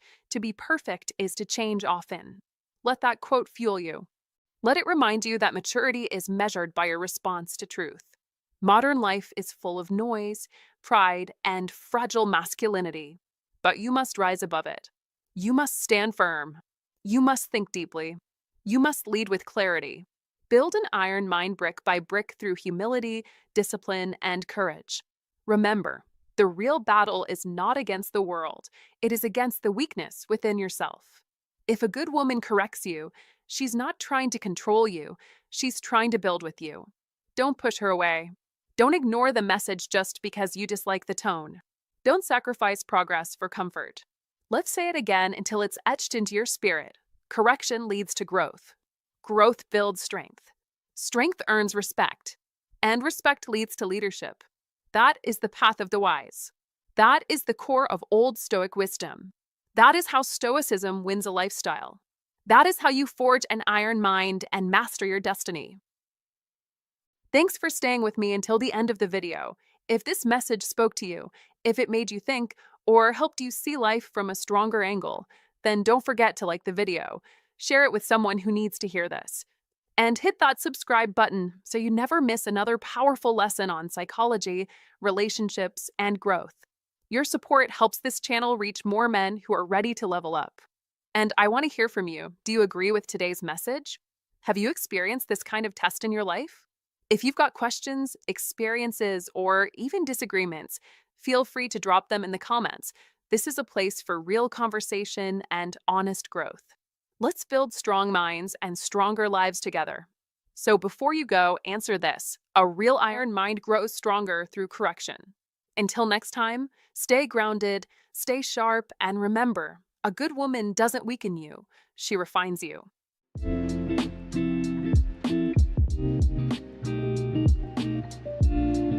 She is making a big decision about you. Psychology tricks. Real love isn't just about how someone feels about you in the moment. It's about the decision they make about you when it really counts. Right now, somewhere in her world, a woman is quietly making that decision about you. She hasn't sent a long text about it. She hasn't sat you down for a deep talk. She may still smile at your messages, still answer your calls, still play it cool. But inside, she's at an emotional crossroads. You might be feeling it already. Maybe she seems a little more distant. Maybe her replies are shorter. Maybe you can't quite read her the way you used to. You're left wondering, are we okay? Did something change?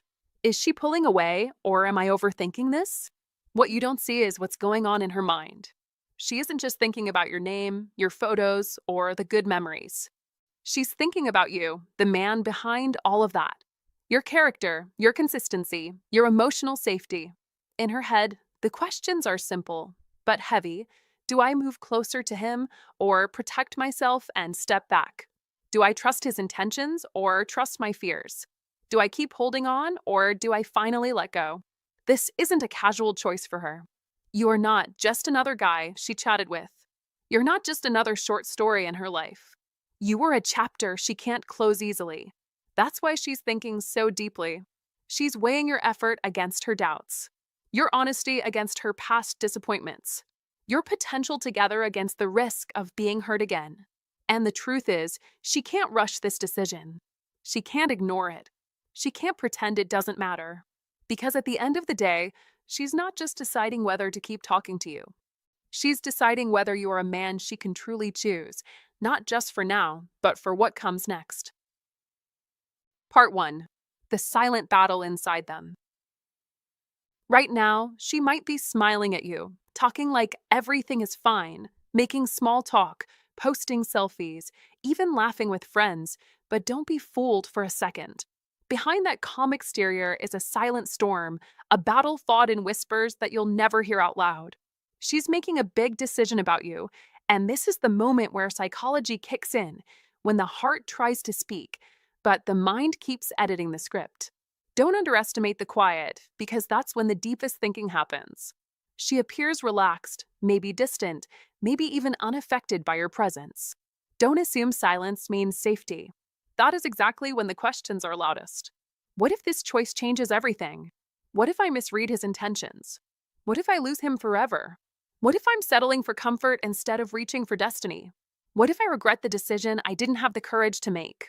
You must understand, people don't always reveal their true thoughts. Some won't show emotions because vulnerability feels like handing someone the power to destroy them.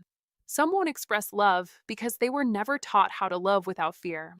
Some won't chase because they've convinced themselves they're not worthy of being loved in return. And some refuse to risk their heart because their last heartbreak left a scar deep enough to echo. That doesn't mean they don't feel, it means they feel too much.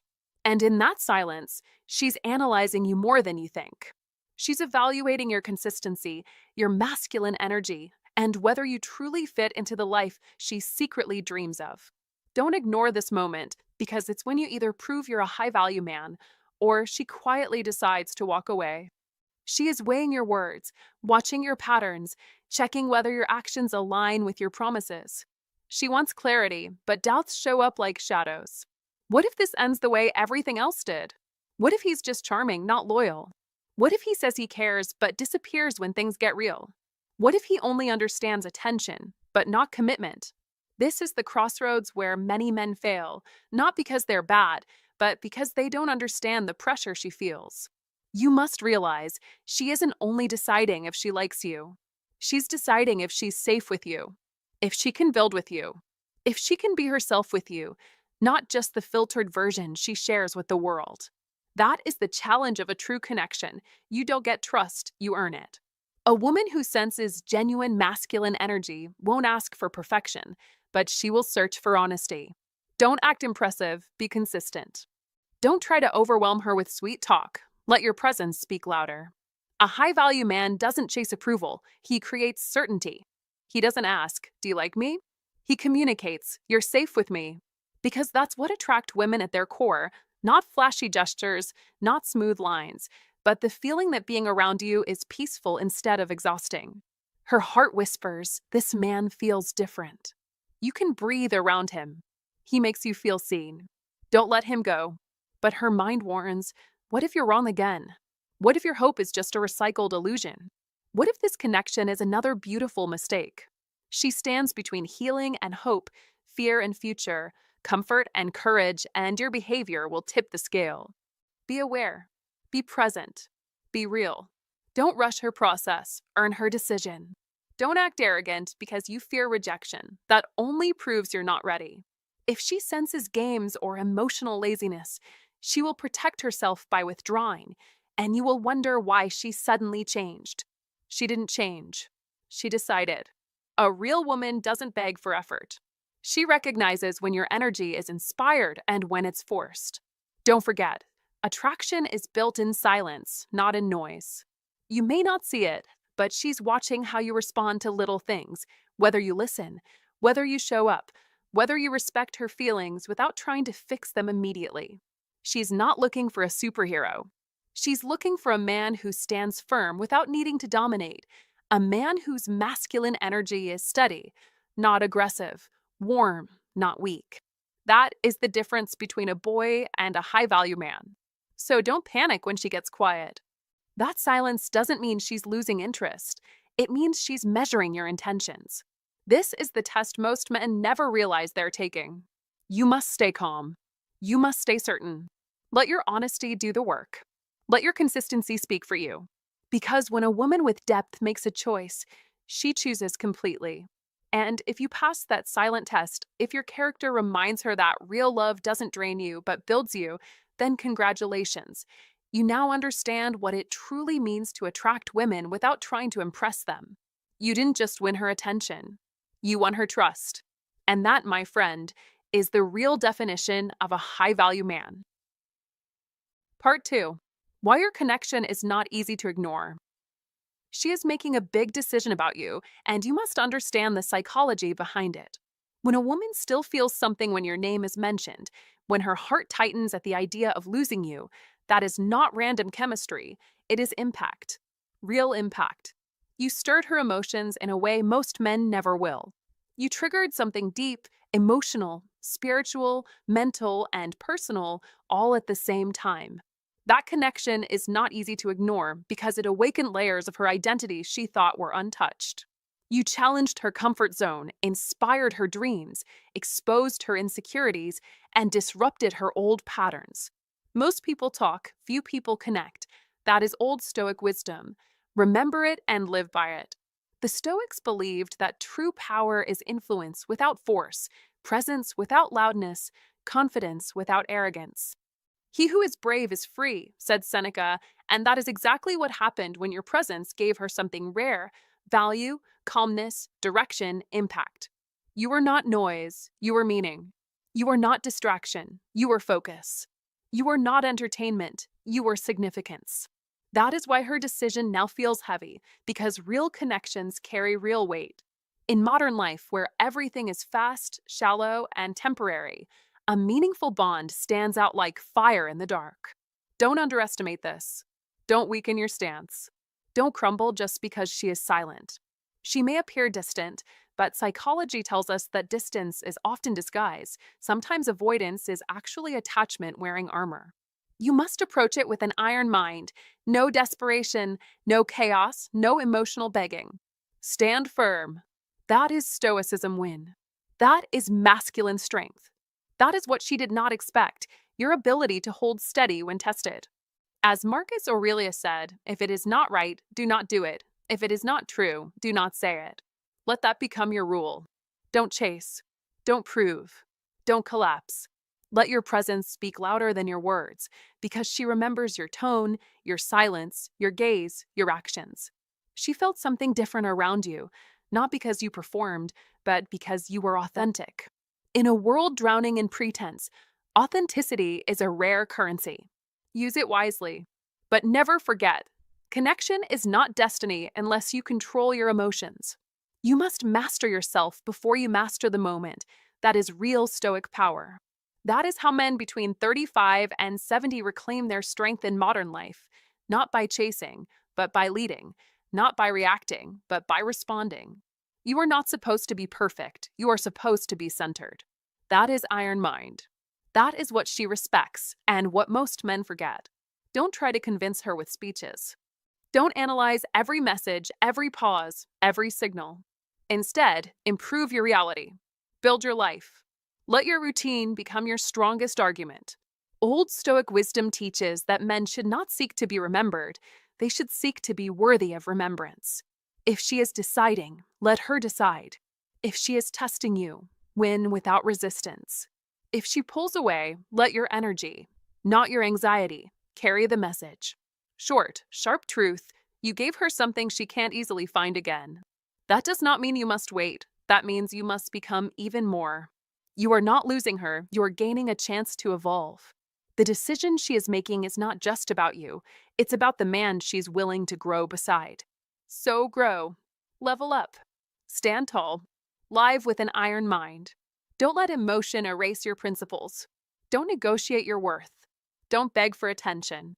Stand in your power and watch how respect follows. Let this moment forge you, not weaken you. Remember, power is quiet, wisdom is calm, presence is unforgettable. That is Stoicism win. That is how men win in life. That is how you master this moment, not by chasing her choice, but by elevating yours. So take a breath, straighten your back, build your life like a warrior builds his armor. Modern life respects bold action, not emotional noise. You must be decisive. You must be composed. You must let your life, not your fear, do the talking. Because when a man embodies purpose, everything and everyone around him must make a decision, and that is how you win. If this message spoke to you, like this video, share it with a brother who needs to hear it, and subscribe for more Iron Mind wisdom. Let's build stronger men, men of presence, value, calmness, and direction. Positive affirmation. Comment to remember, I am unforgettable because I bring meaning, not noise. Type it below in the comments to lock it into your mind and show the algorithm that men like us still exist.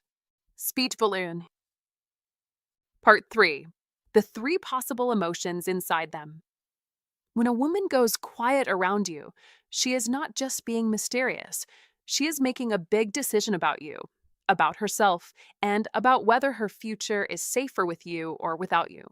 And inside her, there are usually 3 powerful emotions fighting for control: fear of losing you, fear of being hurt again, and fear of not being enough for you. You must understand this clearly. Let's be clear, this is not a game. You must stop taking her silence only as rejection or disrespect. Sometimes her distance is actually panic. In a world of instant messages and constant pings, it feels strange when someone pulls back, but this is exactly where Old Stoic wisdom becomes your secret weapon, because instead of reacting like a boy, you respond like a man with an iron mind and calm judgment. First, there is the fear of losing you. Yes, she may be afraid of losing you, not because she is weak, but because she finally sees your value and knows other people can see it too, and the more you grow, the more she knows you are not easily replaced. That is why silence can be loud. She is thinking, calculating, asking herself if she waits too long, will another woman step in who appreciates you faster, who answers your texts, who respects your time, who recognizes your effort. Don't let this make you arrogant, but don't ignore it either. As long as you keep leveling up, the fear of losing you is real for anyone who takes too long to choose you. As Marcus Aurelius said, you control your mind, not the outside events, so your job is not to chase her fear, but to master your reaction. That is Old Stoic wisdom in real time. You stay grounded, you stay focused on your work, your health, your mission, and you let Stoicism win in the long run by refusing to beg for attention. Second, there is the fear of getting hurt again. Many men take her hesitation personally, but many times it is not about you at all. It is about the ghosts of the men before you, the broken promises, the lies, the emotional scars that still sting when she lets someone get close. Some people do not hesitate because of who stands in front of them. They hesitate because of who stood there last time. In modern life, where cheating is one swipe away and people treat relationships like disposable apps, trust has become expensive and opening up feels dangerous. You must not punish her for wounds she did not ask for, but you must also not sacrifice your self-respect to prove you are different. Set clear standards. Speak plainly. Act consistently. Let your behavior say, I am not your past, without you turning into her therapist. As Seneca wrote, true greatness is to rise above injury, and that applies to you as well. Do not let her old pain drag you into new drama.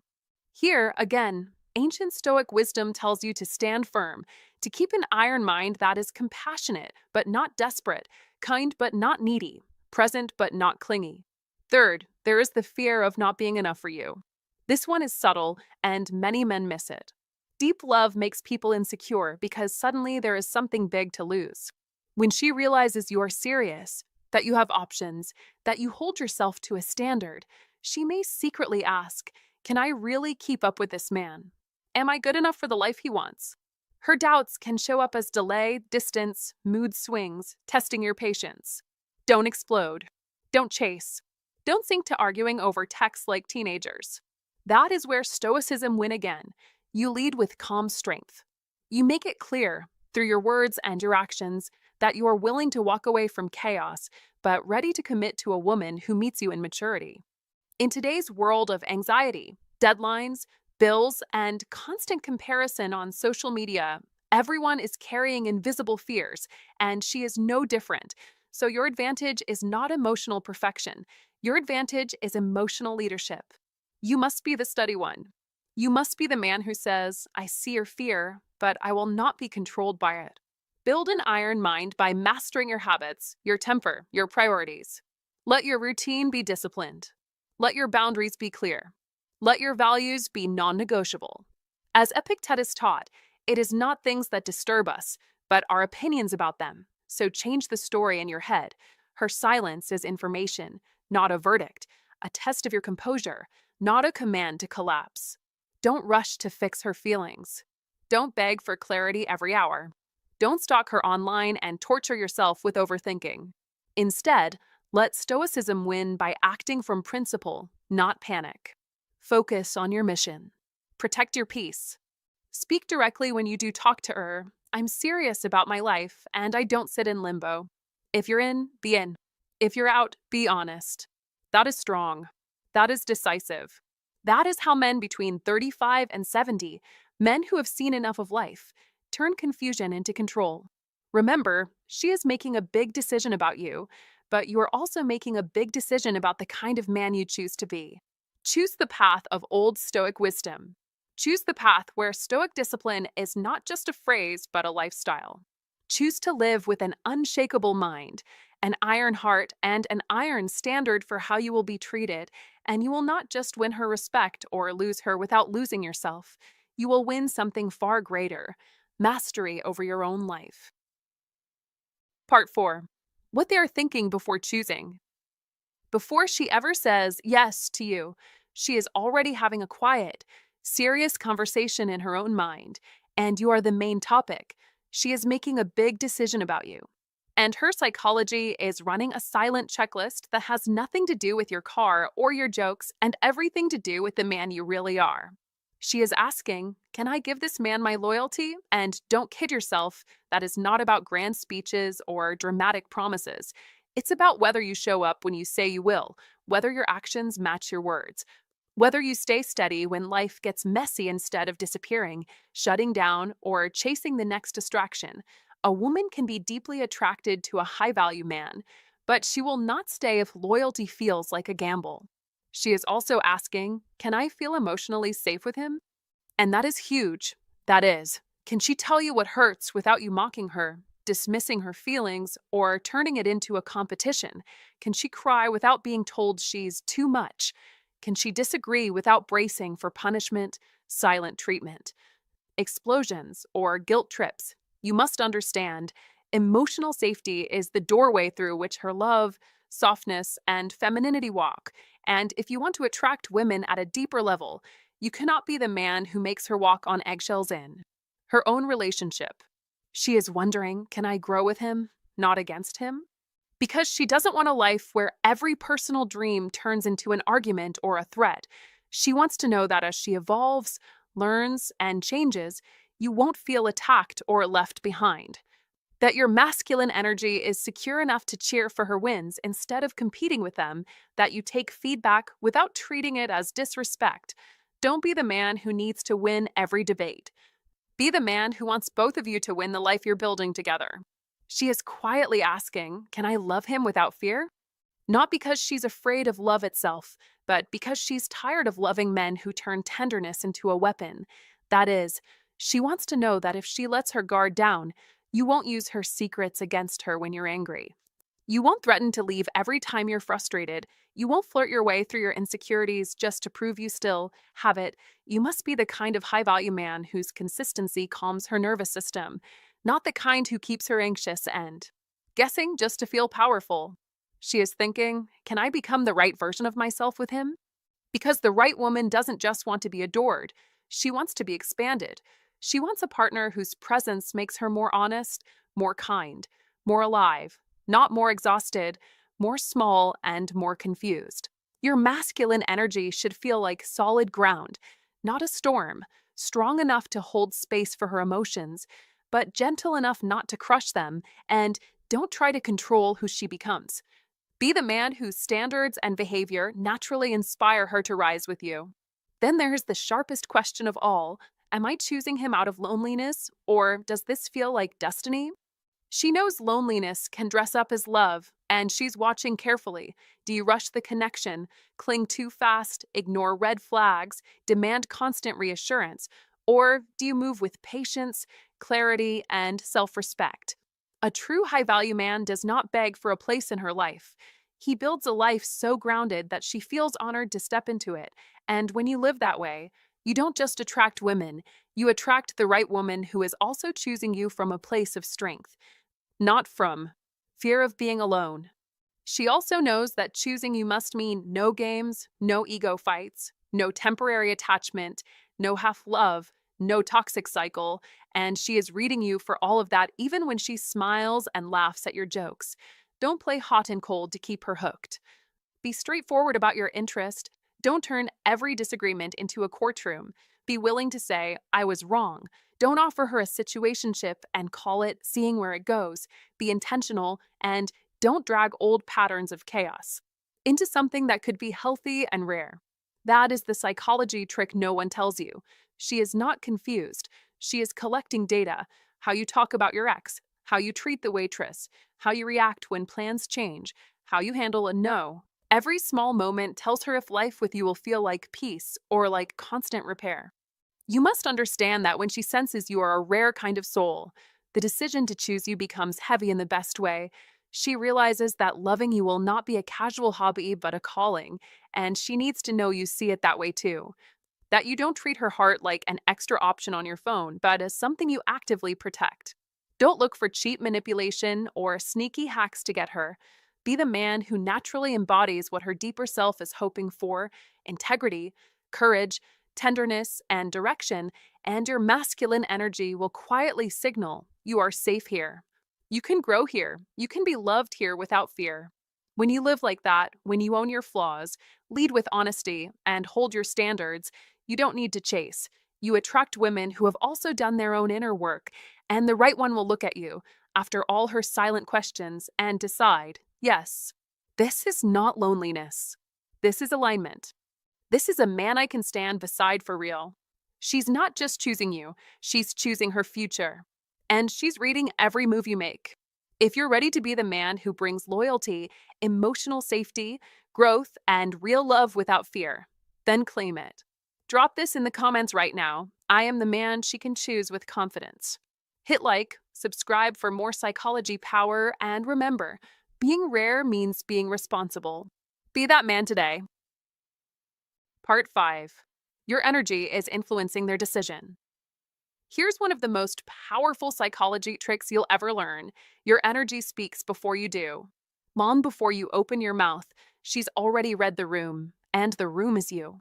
Don't think silence means invisibility. Don't assume doing nothing means nothing is happening. That is one of the most overlooked female psychology truths. Women don't just react to words, they react to presence. They read tone, posture, discipline, direction. They don't need a speech to understand a man. They watch how he carries himself when no one is watching. Your behavior matters. Your silence matters. Your inner growth matters. Your respect matters. And above all, your self-worth matters. If you're trying to learn how to fall in love the right way, start by learning how to value your own time, your own mind, your own peace. Because your energy is the stage where every decision about you is quietly made. You must understand, your self-respect sets the tone of every interaction. If you act like you're unsure about your value, she'll sense it like a change in temperature. If you treat yourself like a backup plan, don't be surprised if she does too. This is not arrogance, it's clarity. Your level of self-worth tells her what kind of love story she'll be stepping into. That is one of the clearest psychology tricks in the game. People don't always choose what they want, they choose what feels safe. And if your energy is anxious, desperate, or too available, it won't feel safe. It will feel uncertain. So instead of chasing her approval, build your own foundation. Be calm. Be focused. Be a man with a mission. Female psychology responds powerfully to direction, not control, direction. When you move with purpose, she doesn't need to ask what kind of man she's dealing with. She will feel it. She will know. Sometimes people choose you when you finally choose yourself.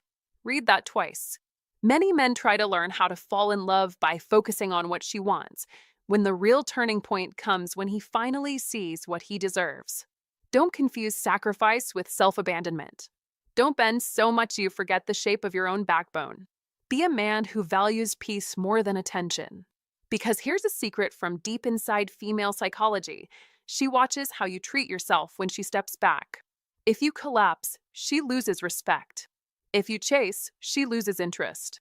But if you grow, slowly, steadily, silently, she will see something she didn't expect: strength. And nothing attracts feminine energy more than grounded masculine strength. Sometimes people commit when you stop begging. Begging is not love, it's fear with a microphone. If she feels like she has all the control, she won't feel admiration, she'll feel pressure. And pressure doesn't create passion. Be the man who offers partnership, not dependency. Be a solid choice, not a nervous request.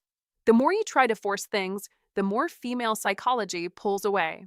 That is one of the oldest psychology tricks in both romance and nature. Tension pushes things apart. Gravity pulls them together. So stop pushing. Start elevating. Grow your life instead of gripping hers. Sometimes people awaken when you stop waiting. Think about it. A silent man working on himself is louder than a man begging for attention. Silence is not weakness. It's a signal that you've stepped into a different league. When your energy shifts, her decisions shift. That is how to fall in love without chasing it. You grow so much that love starts chasing you. This isn't manipulation. It's alignment. The moment you become busy building your own life, psychology tricks start working in your favor. She will notice. She will feel the difference.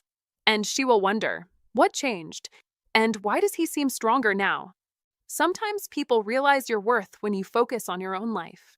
Not when you post motivational quotes. Not when you send long messages asking for clarity. But when you quietly become harder to replace. When your standards become visible through your actions. When your energy says, I care for you, but I won't collapse for you. That is how you use female psychology correctly, not by playing games, but by embodying maturity. You must live in such a way that choosing you feels like upgrading their life, not rescuing yours. You are not meant to pause your life for someone's confusion. Don't freeze your dreams while someone else figures out their feelings. Don't make waiting your identity. Be patient, but don't be passive. You are allowed to love, but you are also allowed to protect your heart. Let that be your compass. You can care deeply and still walk away from disrespect. You can give love and still keep your dignity. That is real strength. That is how to fall in love without losing yourself. And if someone still walks away, even after all your effort, remember this. Sometimes rejection is just redirection wearing a disguise. Your energy creates the final atmosphere. It writes your story before you even speak. So stop trying to convince someone you are worthy and start living like you already know it. Because the moment you choose yourself, the world, and sometimes even she, begins to choose you too. Part 6. 3 possible outcomes. Read this carefully. She is making a big decision about you right now, and you must understand what that truly means. Every man between 35 and 70 who seeks clarity must face this truth with an iron mind and the discipline of Old Stoic wisdom. She is quietly measuring your consistency, your direction, and your emotional strength. Women don't judge us only by what we say. They judge us by what we do when things get difficult. As Marcus Aurelius said, you have power over your mind, not outside events. Realize this, and you will find strength. That is Stoicism win in modern life. Not reacting, but responding. Not chasing, but leading. Not doubting, but deciding. You are not waiting for her choice. You are preparing yourself for the 3 possible outcomes that define every relationship. Outcome 1. She chooses you. That means she will call. She will message. She will open up. She will invest. She will commit. Her effort will speak louder than any excuse. Her consistency will speak louder than any emotion. Don't explain her behavior. Observe it. Don't assume her interest, verify it. Don't chase validation, demand action. A woman who truly decides on you doesn't hesitate. She aligns, she moves forward, she mirrors your energy, and she meets you halfway. In today's world full of distractions and temporary attention spans, genuine effort is rare, so when it shows up, you must recognize it. If she meets you with honesty and clarity, don't sabotage it with insecurity. Don't overthink. Don't interrogate. Lead. Stand firm. Let your actions match your words. That is strength. That is maturity. That is living by old Stoic wisdom, not emotional chaos. Outcome 2. She walks away. Let her. Don't negotiate your value. Don't beg. Don't chase. If her chapter in your life ends, it was never a lifetime promise. It was simply a lesson disguised as love. The only way to make sense out of change is to plunge into it, move with it, and join the dance, said Alan Watts. That is not rejection. That is redirection. Modern life will test your resilience more than ever before. So if she decides to leave, you must decide to grow. A strong man does not crumble when someone withdraws their attention. A strong man understands that sometimes distance is not an enemy, it is a teacher. Your mission is not to preserve every relationship. Your mission is to build a life so strong that only the right people can remain in it. Remember this: the wrong people exit when structure appears. The right people are drawn to discipline. The man who lives by Stoicism walks away from neediness, not love. He develops an iron mind that refuses to be defined by anyone's approval. He doesn't ask, "Why did she leave?" He asks, "What did her exit reveal about me?" Don't fear loss. Fear becoming weak. Fear losing self-respect. Fear staying stuck in what has already ended. That is how men fail. Don't fail. Outcome 3. She returns after growth. Sometimes love requires distance, not defeat. Separation doesn't always mean ending. Sometimes it means evolution. Both people may need time to mature, to heal, to realign.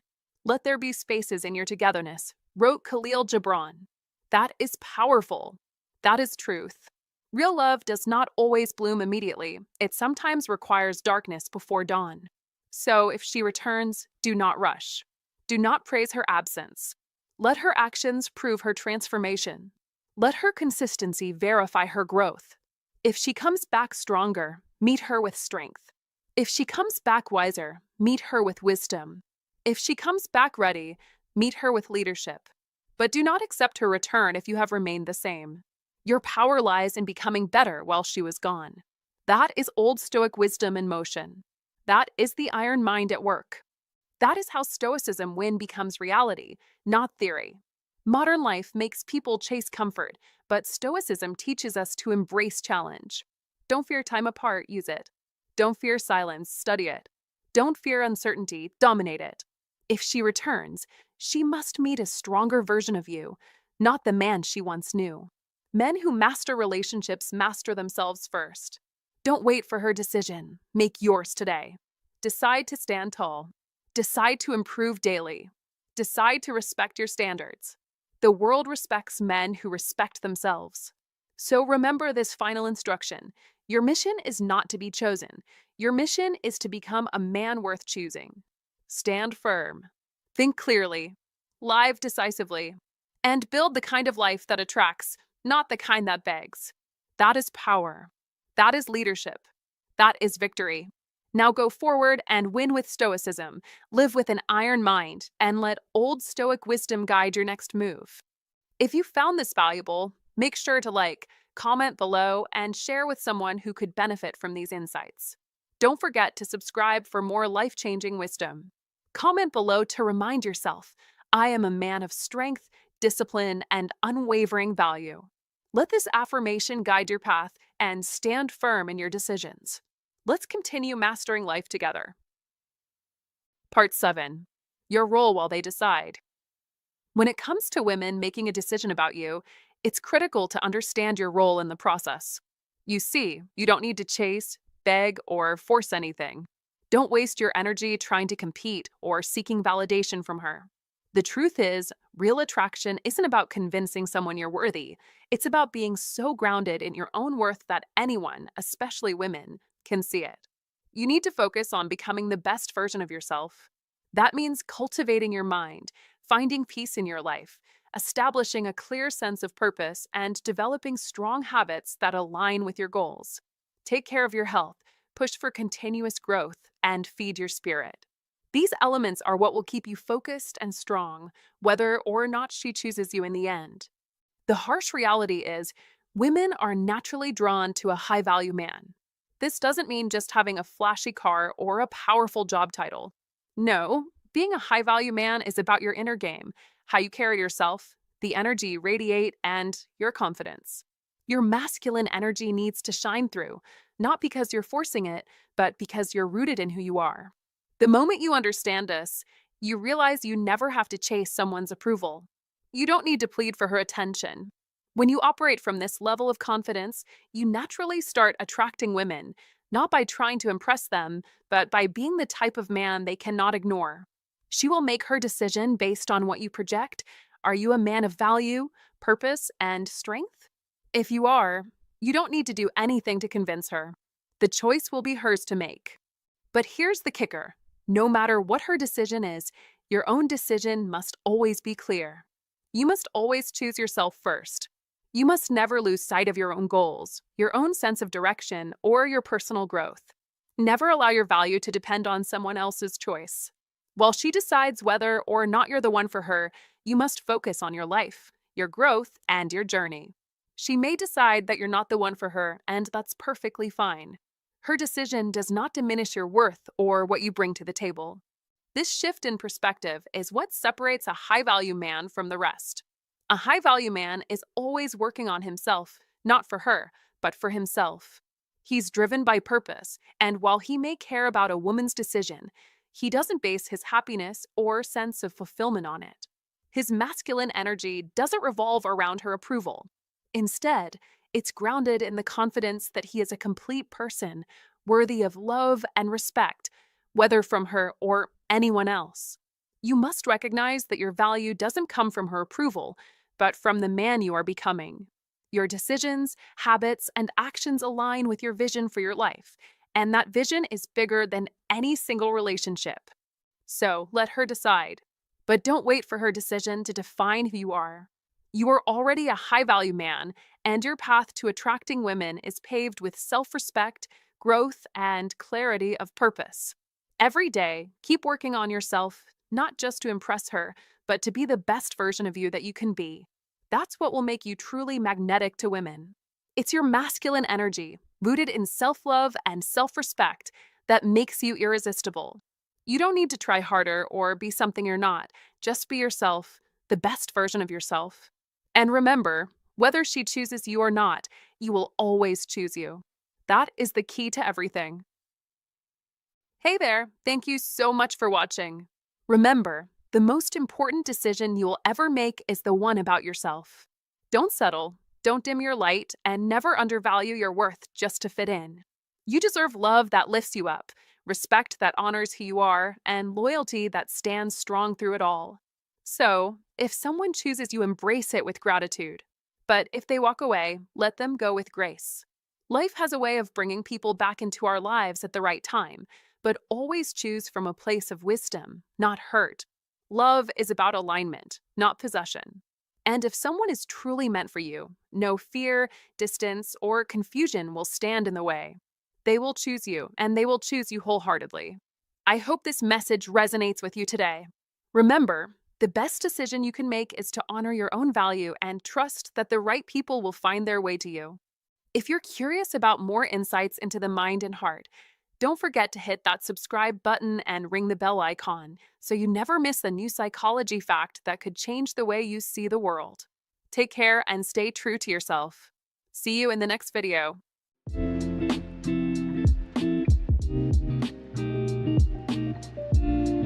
Let all that you do be done in love. 1 Corinthians 16, verse 14. If you've been praying about a particular woman and wondering whether God is nudging you to move forward, it's wise to slow down, listen, and look for godly confirmation rather than acting on impulse or infatuation. Below are 5 thoughtful indicators that may suggest God is leading you to intentionally pursue that specific woman. Number one, God is probably telling you to pursue that woman if it would be biblical. God is probably telling you to pursue that woman only if doing so would be truly biblical, and you must start there before you let your imagination or your emotions run wild, because no amount of clever psychology tricks, female psychology, or romantic daydreams can fix what's unbiblical at the foundation. That is, if you and this woman don't both meet the clear biblical basics, you don't need to ask any further questions. You must be honest with yourself. Are you both genuinely Christians? Not just in name, not just because you grew up in church or she posts verses on social media, but because you both trust Christ, follow Him, and actually care what God says about your lives and your relationship? Don't gloss over that. Don't assume her faith because she seems spiritual or nice. Be a man who looks for fruit, not just feelings. Scripture says believers are known by their fruits, so you both need to be bearing the fruits of the Spirit in real, observable ways.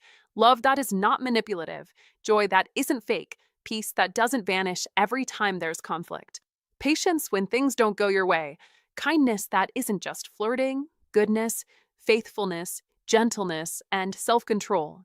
That is the evidence that you're both actually walking with God, not just talking about Him.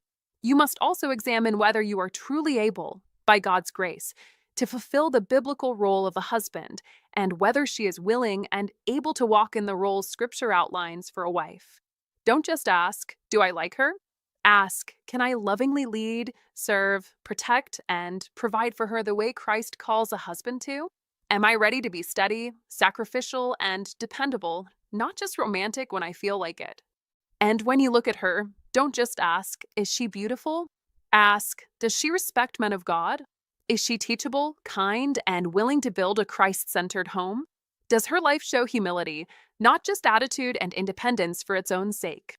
Remember, real connection is not only about chemistry or knowing a few psychology tricks, female psychology, and how to text the right way. It is about spiritual alignment under God's design. If those basics aren't there in you or in her, you must lovingly, firmly stop fantasizing about her and move on. Don't get stuck in the land of what if. Don't waste months or years asking, "What if she becomes a Christian later? What if one day she finally sees how great I am? What if her feelings change and she suddenly likes me? What if I can slowly change her theology and help her see the truth?" Be very clear. What if is not a promise from God. It's just a story you tell yourself, and it can quietly chain your heart to someone who is not actually walking in the same direction as you. That is dangerous for your soul. You must look at reality, not imaginary potential. Right now, today, is she following Christ or not? Right now, today, are you both honoring God with how you think, talk, and act toward each other, or are you hoping your feelings will magically sanctify the relationship later? Don't live solely out of your feelings. They are powerful, but they are not always wise. Be the kind of man who lets facts, scripture, and the Holy Spirit lead, instead of letting emotions and loneliness drive the car. Living out of fantasy is easy. Living out of truth is costly, but it protects you. Wisdom looks straight at the facts and makes decisions based on them, even when the butterflies disagree. So, if you want to know whether God is telling you to pursue that woman, step back, breathe, and look carefully. Is it biblical? Are you both bearing fruit?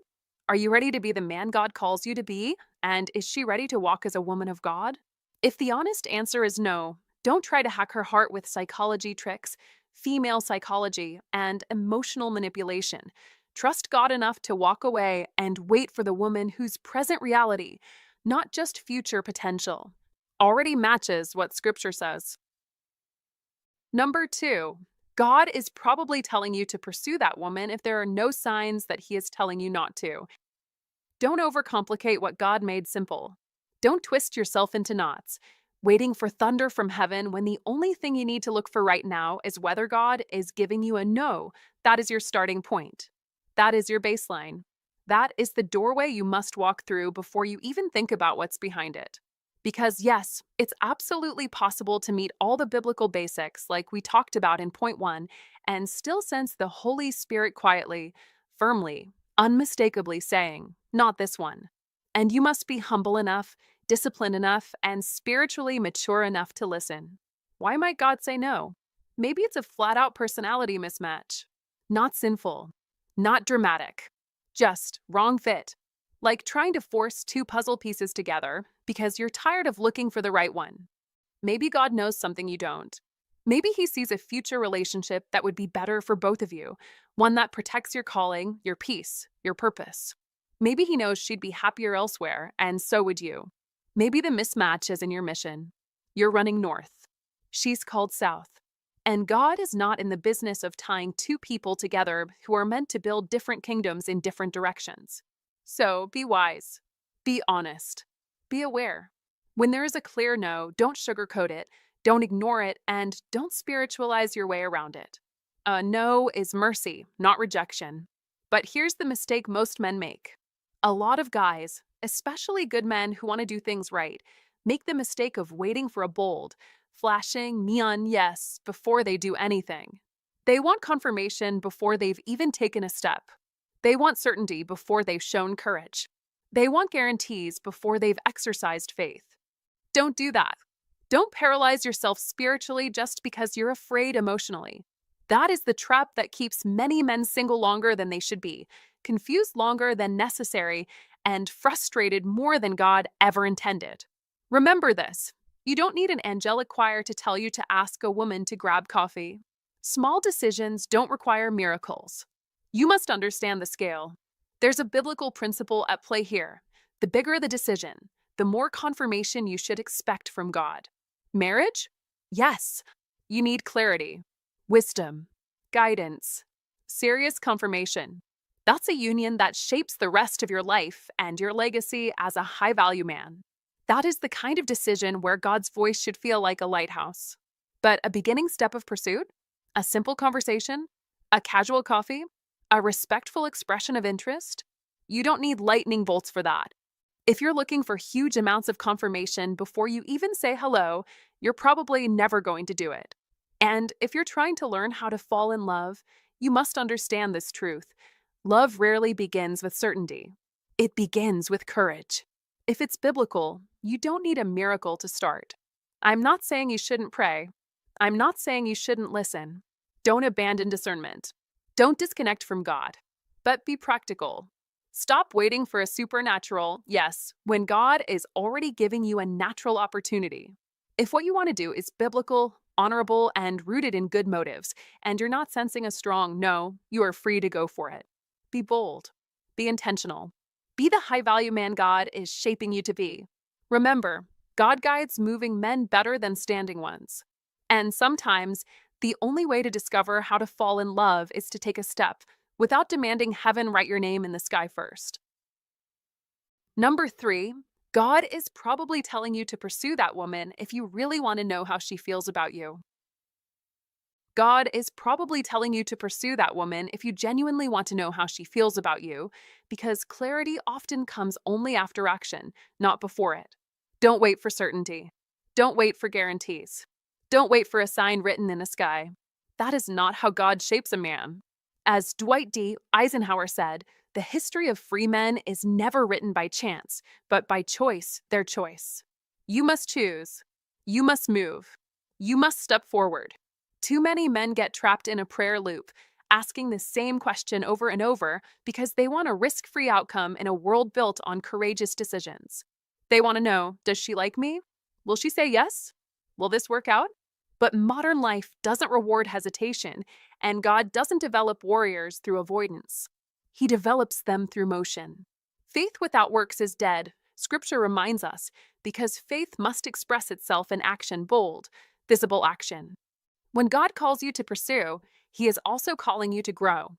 God will often require you to risk rejection because He respects you as a man with a will, a mission, and a mind. He didn't design you to be a spectator in your own life. He won't live it for you. He won't hand you every answer. That would rob you of strength. That would destroy the very power that makes masculine leadership meaningful. The greatest victories you've had in your life came because you stepped into uncertainty, not because everything felt safe. And this is no different. A woman of value, one with depth, character, and purpose, needs to see what kind of man you really are. She's not impressed by your thoughts. She's not moved by your theories. She responds to your courage. Your willingness to risk rejection is not weakness, it is proof of strength. It tells her you can handle pressure. It tells her you won't crumble when life demands more from you. It tells her you have the spine and spirit required to love, lead, and build something real. In modern life, where people hide behind screens, avoid confrontation, and fear emotional exposure, a man who steps forward with intention stands out instantly. Women respect that.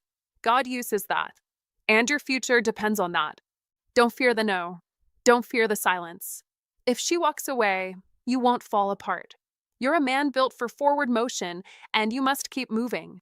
As Theodore Roosevelt said, in any moment of decision, the best thing you can do is the right thing, the next best thing is the wrong thing, and the worst thing you can do is nothing. Nothing kills more potential than waiting for perfect clarity before acting. If you really want to know how she feels about you, and the answer isn't becoming clear in other ways, that is probably a sign God wants you to step toward her, not away. Take the initiative. Take the test. Take the risk. Because the truth is simple, God reveals the next chapter only to the man willing to turn the page. And when you move with conviction, real conviction, you don't just pursue a woman. You pursue growth, confidence, and mastery over your own life. That is the path of a man. That is the path of victory. That is the path God honors. Number 4, God probably wants you to pursue that woman if she is the right type of woman and you are in the right season of life. God is probably nudging you toward that woman only if two things line up. She's the right kind of woman, and you're in the right season of life to walk beside her, not drag her or cling to her. Don't romanticize this into fate without wisdom. Don't call something God's will when it's just your hormones and a lonely evening. Scripture is blunt. There are really only two kinds of people, those who cling to their sin and those who cling to the Lord, and that matters more than any list of hobbies, body type, or a shared favorite TV show. That is the first filter. Be honest here. Does she actually love Jesus, or does she just like the idea of spirituality when it's convenient? Do you both, at your core, want Christ more than comfort, more than ego, more than winning an argument? You can read all the psychology tricks, female psychology, and clever dating advice you want, but if you are not equally yoked, you are signing up for a constant tug of war. You pulling toward God, her pulling toward something else, both of you exhausted. You must look past the surface.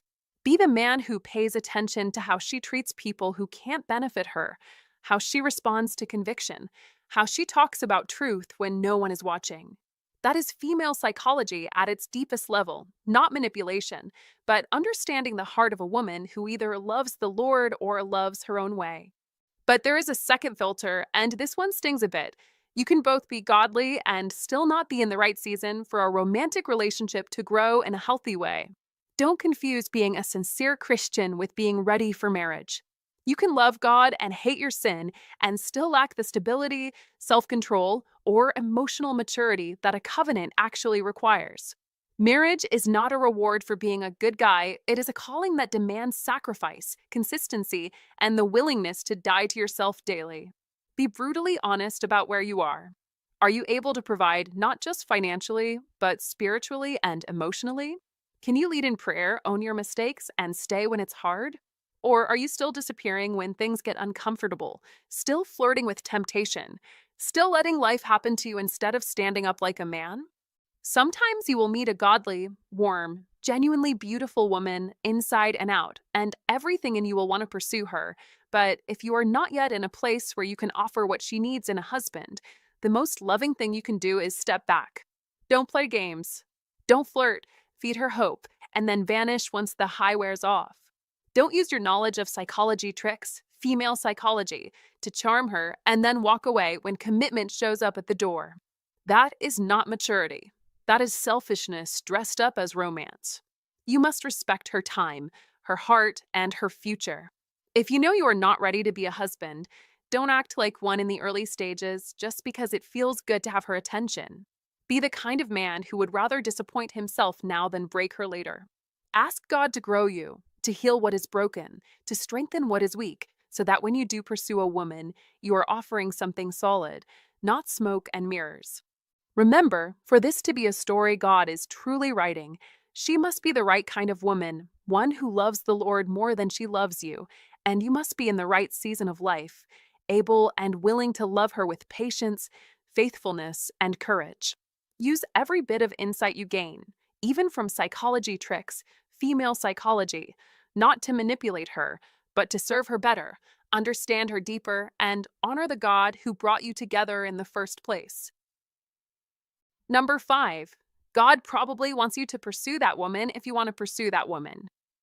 Don't get this twisted. Don't jump ahead. Don't use this point as a shortcut to justify chasing any woman who simply caught your eye at the grocery store. This point, this beautiful, stubborn, honest point, only applies if you've already passed the first 4 tests. If you haven't, stop here. Be disciplined. Be honest with yourself. God is not a loophole for impulsive romance. But once those foundational boxes are checked, something powerful emerges. Something men often forget. God designed relationships to be deeply personal, not mechanical, not legalistic, not a cold checklist of Christian duties and approved conditions. That is not how the heart works. That is not how God wired men. Desire matters. Your desire matters. We forget this because Christianity sometimes gets overly serious, overly stoic. Men try to act like they're monks on call, pretending desire doesn't matter as long as everything looks biblically correct. But that's not the whole truth. That's not even half the truth. God created marriage. God created romance. God created pursuit. He built desire into men, not as a flaw, but as a compass. A high-value man does not run from desire. He studies it. He tests it. He honors it. Desire is not your enemy. Recklessness is. If you want to pursue her, pay attention. Here's the part most men try to overthink.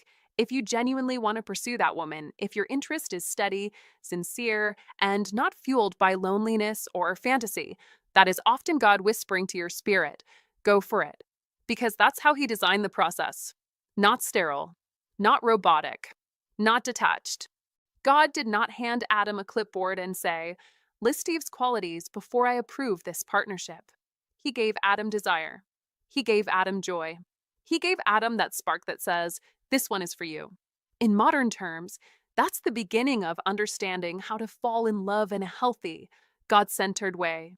Not by repressing your feelings, not by pretending your heart doesn't matter, but by letting desire move in alignment with wisdom. Don't ignore the obvious. If the spiritual foundation is solid, if the biblical green lights are present, if your motives are clean and your desire is real, that is a strong sign, a loud sign, a God-backed sign. A high-value man listens to God and listens to his own heart because God often speaks through both. Don't be afraid of that. Don't over-spiritualize what God already simplified. You must learn to recognize when desire is not temptation but direction. You must learn how to fall in love without fear, without guilt, without treating romance like a courtroom hearing. If all the essentials line up, if your spirit is at peace, if your desire is genuine, then yes, God may very well be telling you to pursue her. Don't hesitate. Be courageous. Be intentional. Be the man who knows when God is guiding and when fear is lying. A high-value man takes the step. He doesn't wait for a burning bush. He pays attention to the desire God already planted inside him. So if you want her and the biblical basics are in place, that is probably a great sign that God is telling you to go for it. Number 6, God may be telling you to pursue that woman if pursuing her will grow your character, not just satisfy your feelings. God may be telling you to pursue that woman if pursuing her will grow your character, not just satisfy your feelings. And as a man, you must take that test seriously. In a world of swipes, likes, and quick emotions, don't confuse emotional rush with spiritual direction. When God is truly involved in a relationship, it doesn't just excite you, it refines you. It stretches you. It confronts your weaknesses. It calls you up, not just calls you out. It challenges you to become a better man in real, practical, measurable ways. Proverbs says, as iron sharpens iron, so one person sharpens another. If this woman is from God, the very thought of pursuing her will sharpen you into someone more disciplined, more mature, and more spiritually grounded. Ask yourself like a grown man, not a teenager. Does pursuing her make me rise up or fall back? Does she inspire responsibility or carelessness? Does she push you toward intentionality, focus, prayer, discipline, and maturity? A godly woman does not make you lazy. She doesn't feed your excuses. She doesn't support your addictions. She motivates you to level up. C.S. Lewis wrote, "Aim at heaven, and you will get earth. Throne and aim at earth, and you will get neither." If pursuing her turns your aim toward God, toward heaven, toward holiness, then you are not just chasing a woman. You are responding to a calling. Look closely at your life right now. If wanting her pushes you to fix your habits, to clean up your lifestyle, to stop flirting with temptation, to manage your money with integrity, to strengthen your walk with God, to break childish patterns, to seek accountability, to heal emotionally and spiritually, that is not random attraction. That is alignment. That is conviction. That is God shaping your character. Don't ignore that. Don't downplay that. Don't call it just feelings if it is forcing you to grow up. But be wise, growth is different from obsession. Growth is different from dependency. If your thoughts about her replace your thoughts about God, if losing her scares you more than disobeying God, if you compromise your principles just to keep her attention, stop. Step back. Recalibrate. The Bible says, "You shall have no other gods before me." If she becomes your God, then no matter how amazing she is, you are outside God's will. Modern culture says, if it feels right, do it. Don't follow that lie. That mindset destroys marriages, weakens men, and wrecks destinies.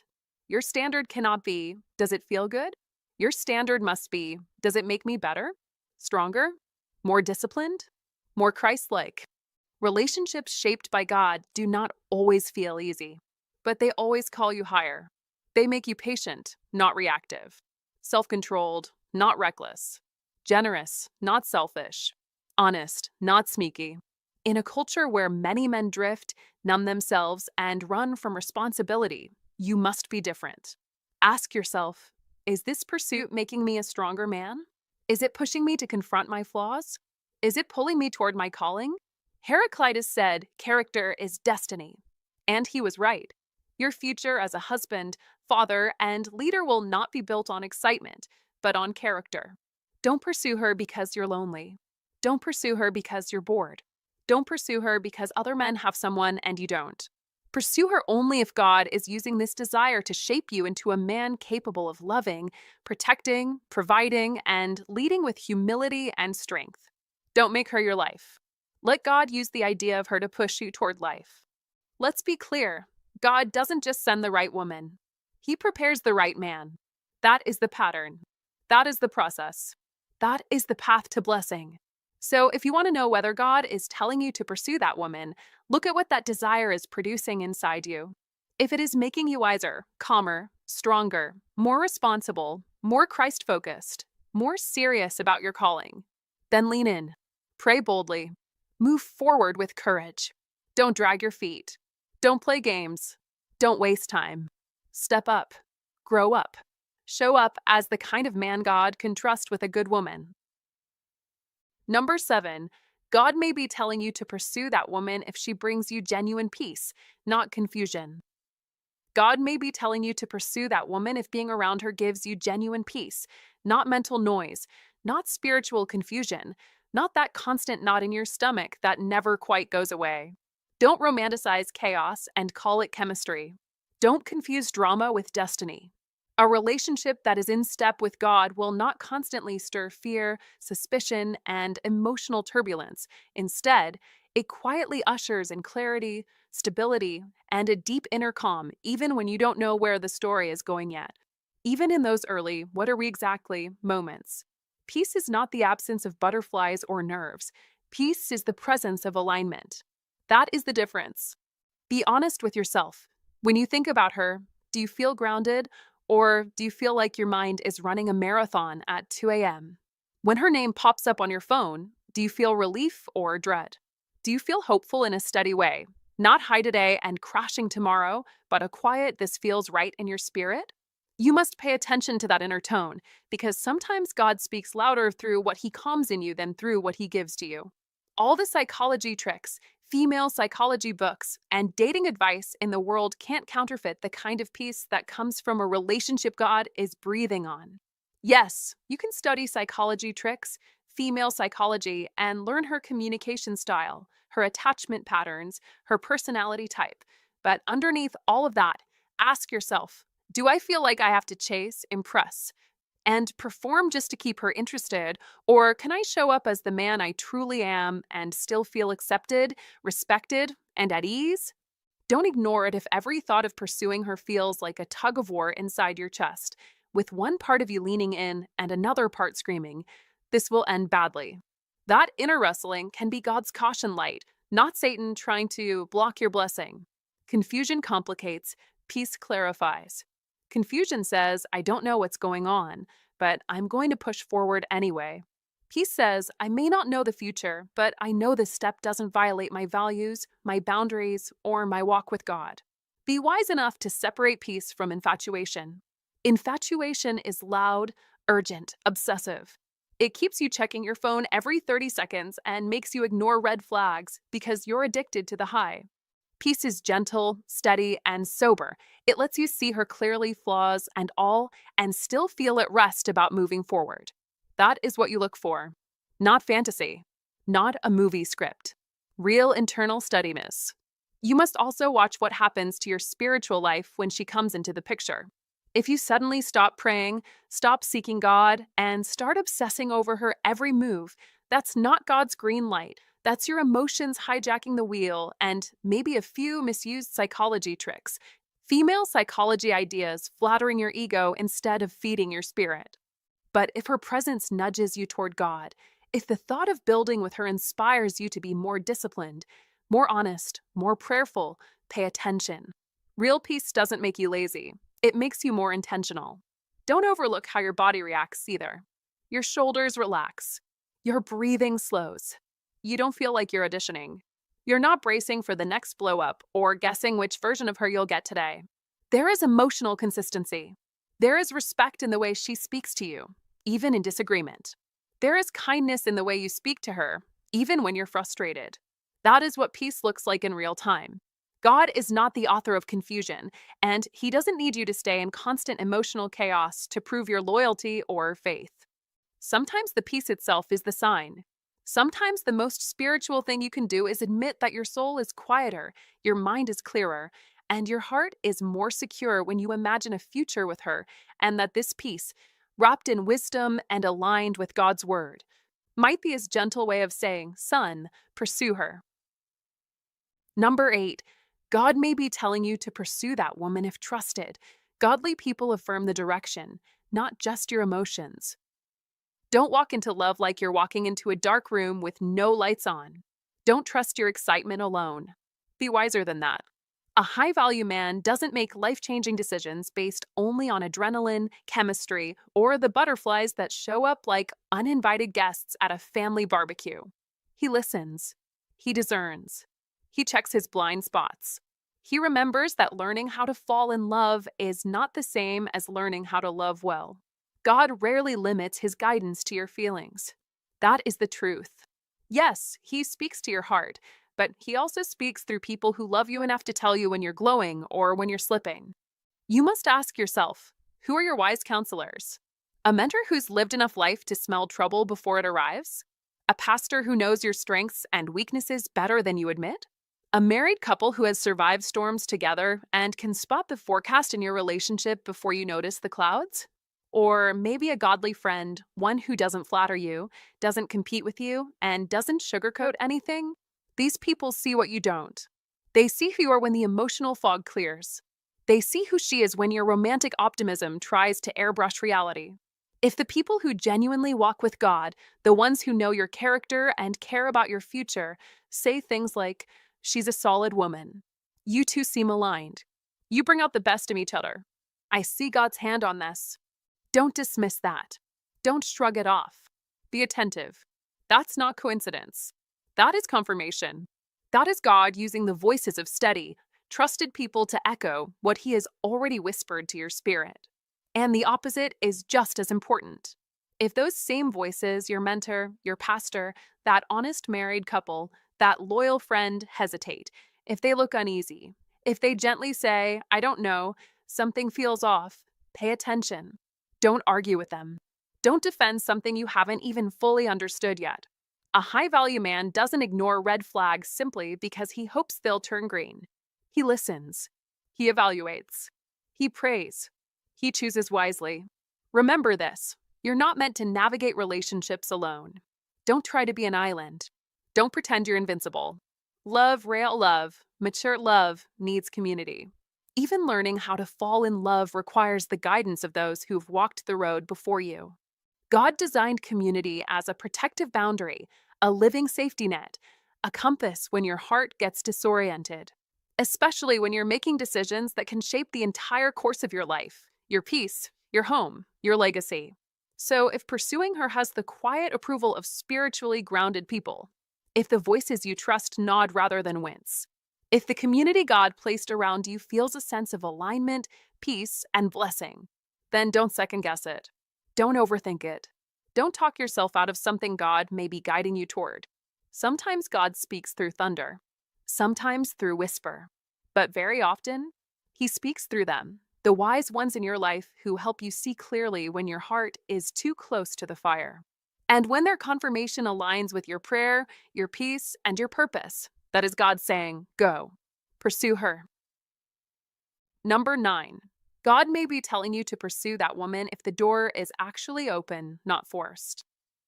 God may be telling you to pursue that woman if the door is actually open, not forced, and in a man's life that matters more than you think, because a true opportunity from God does not need you to beg, chase blindly, or twist yourself into knots just to get a text back, a smile, or 5 minutes of her time.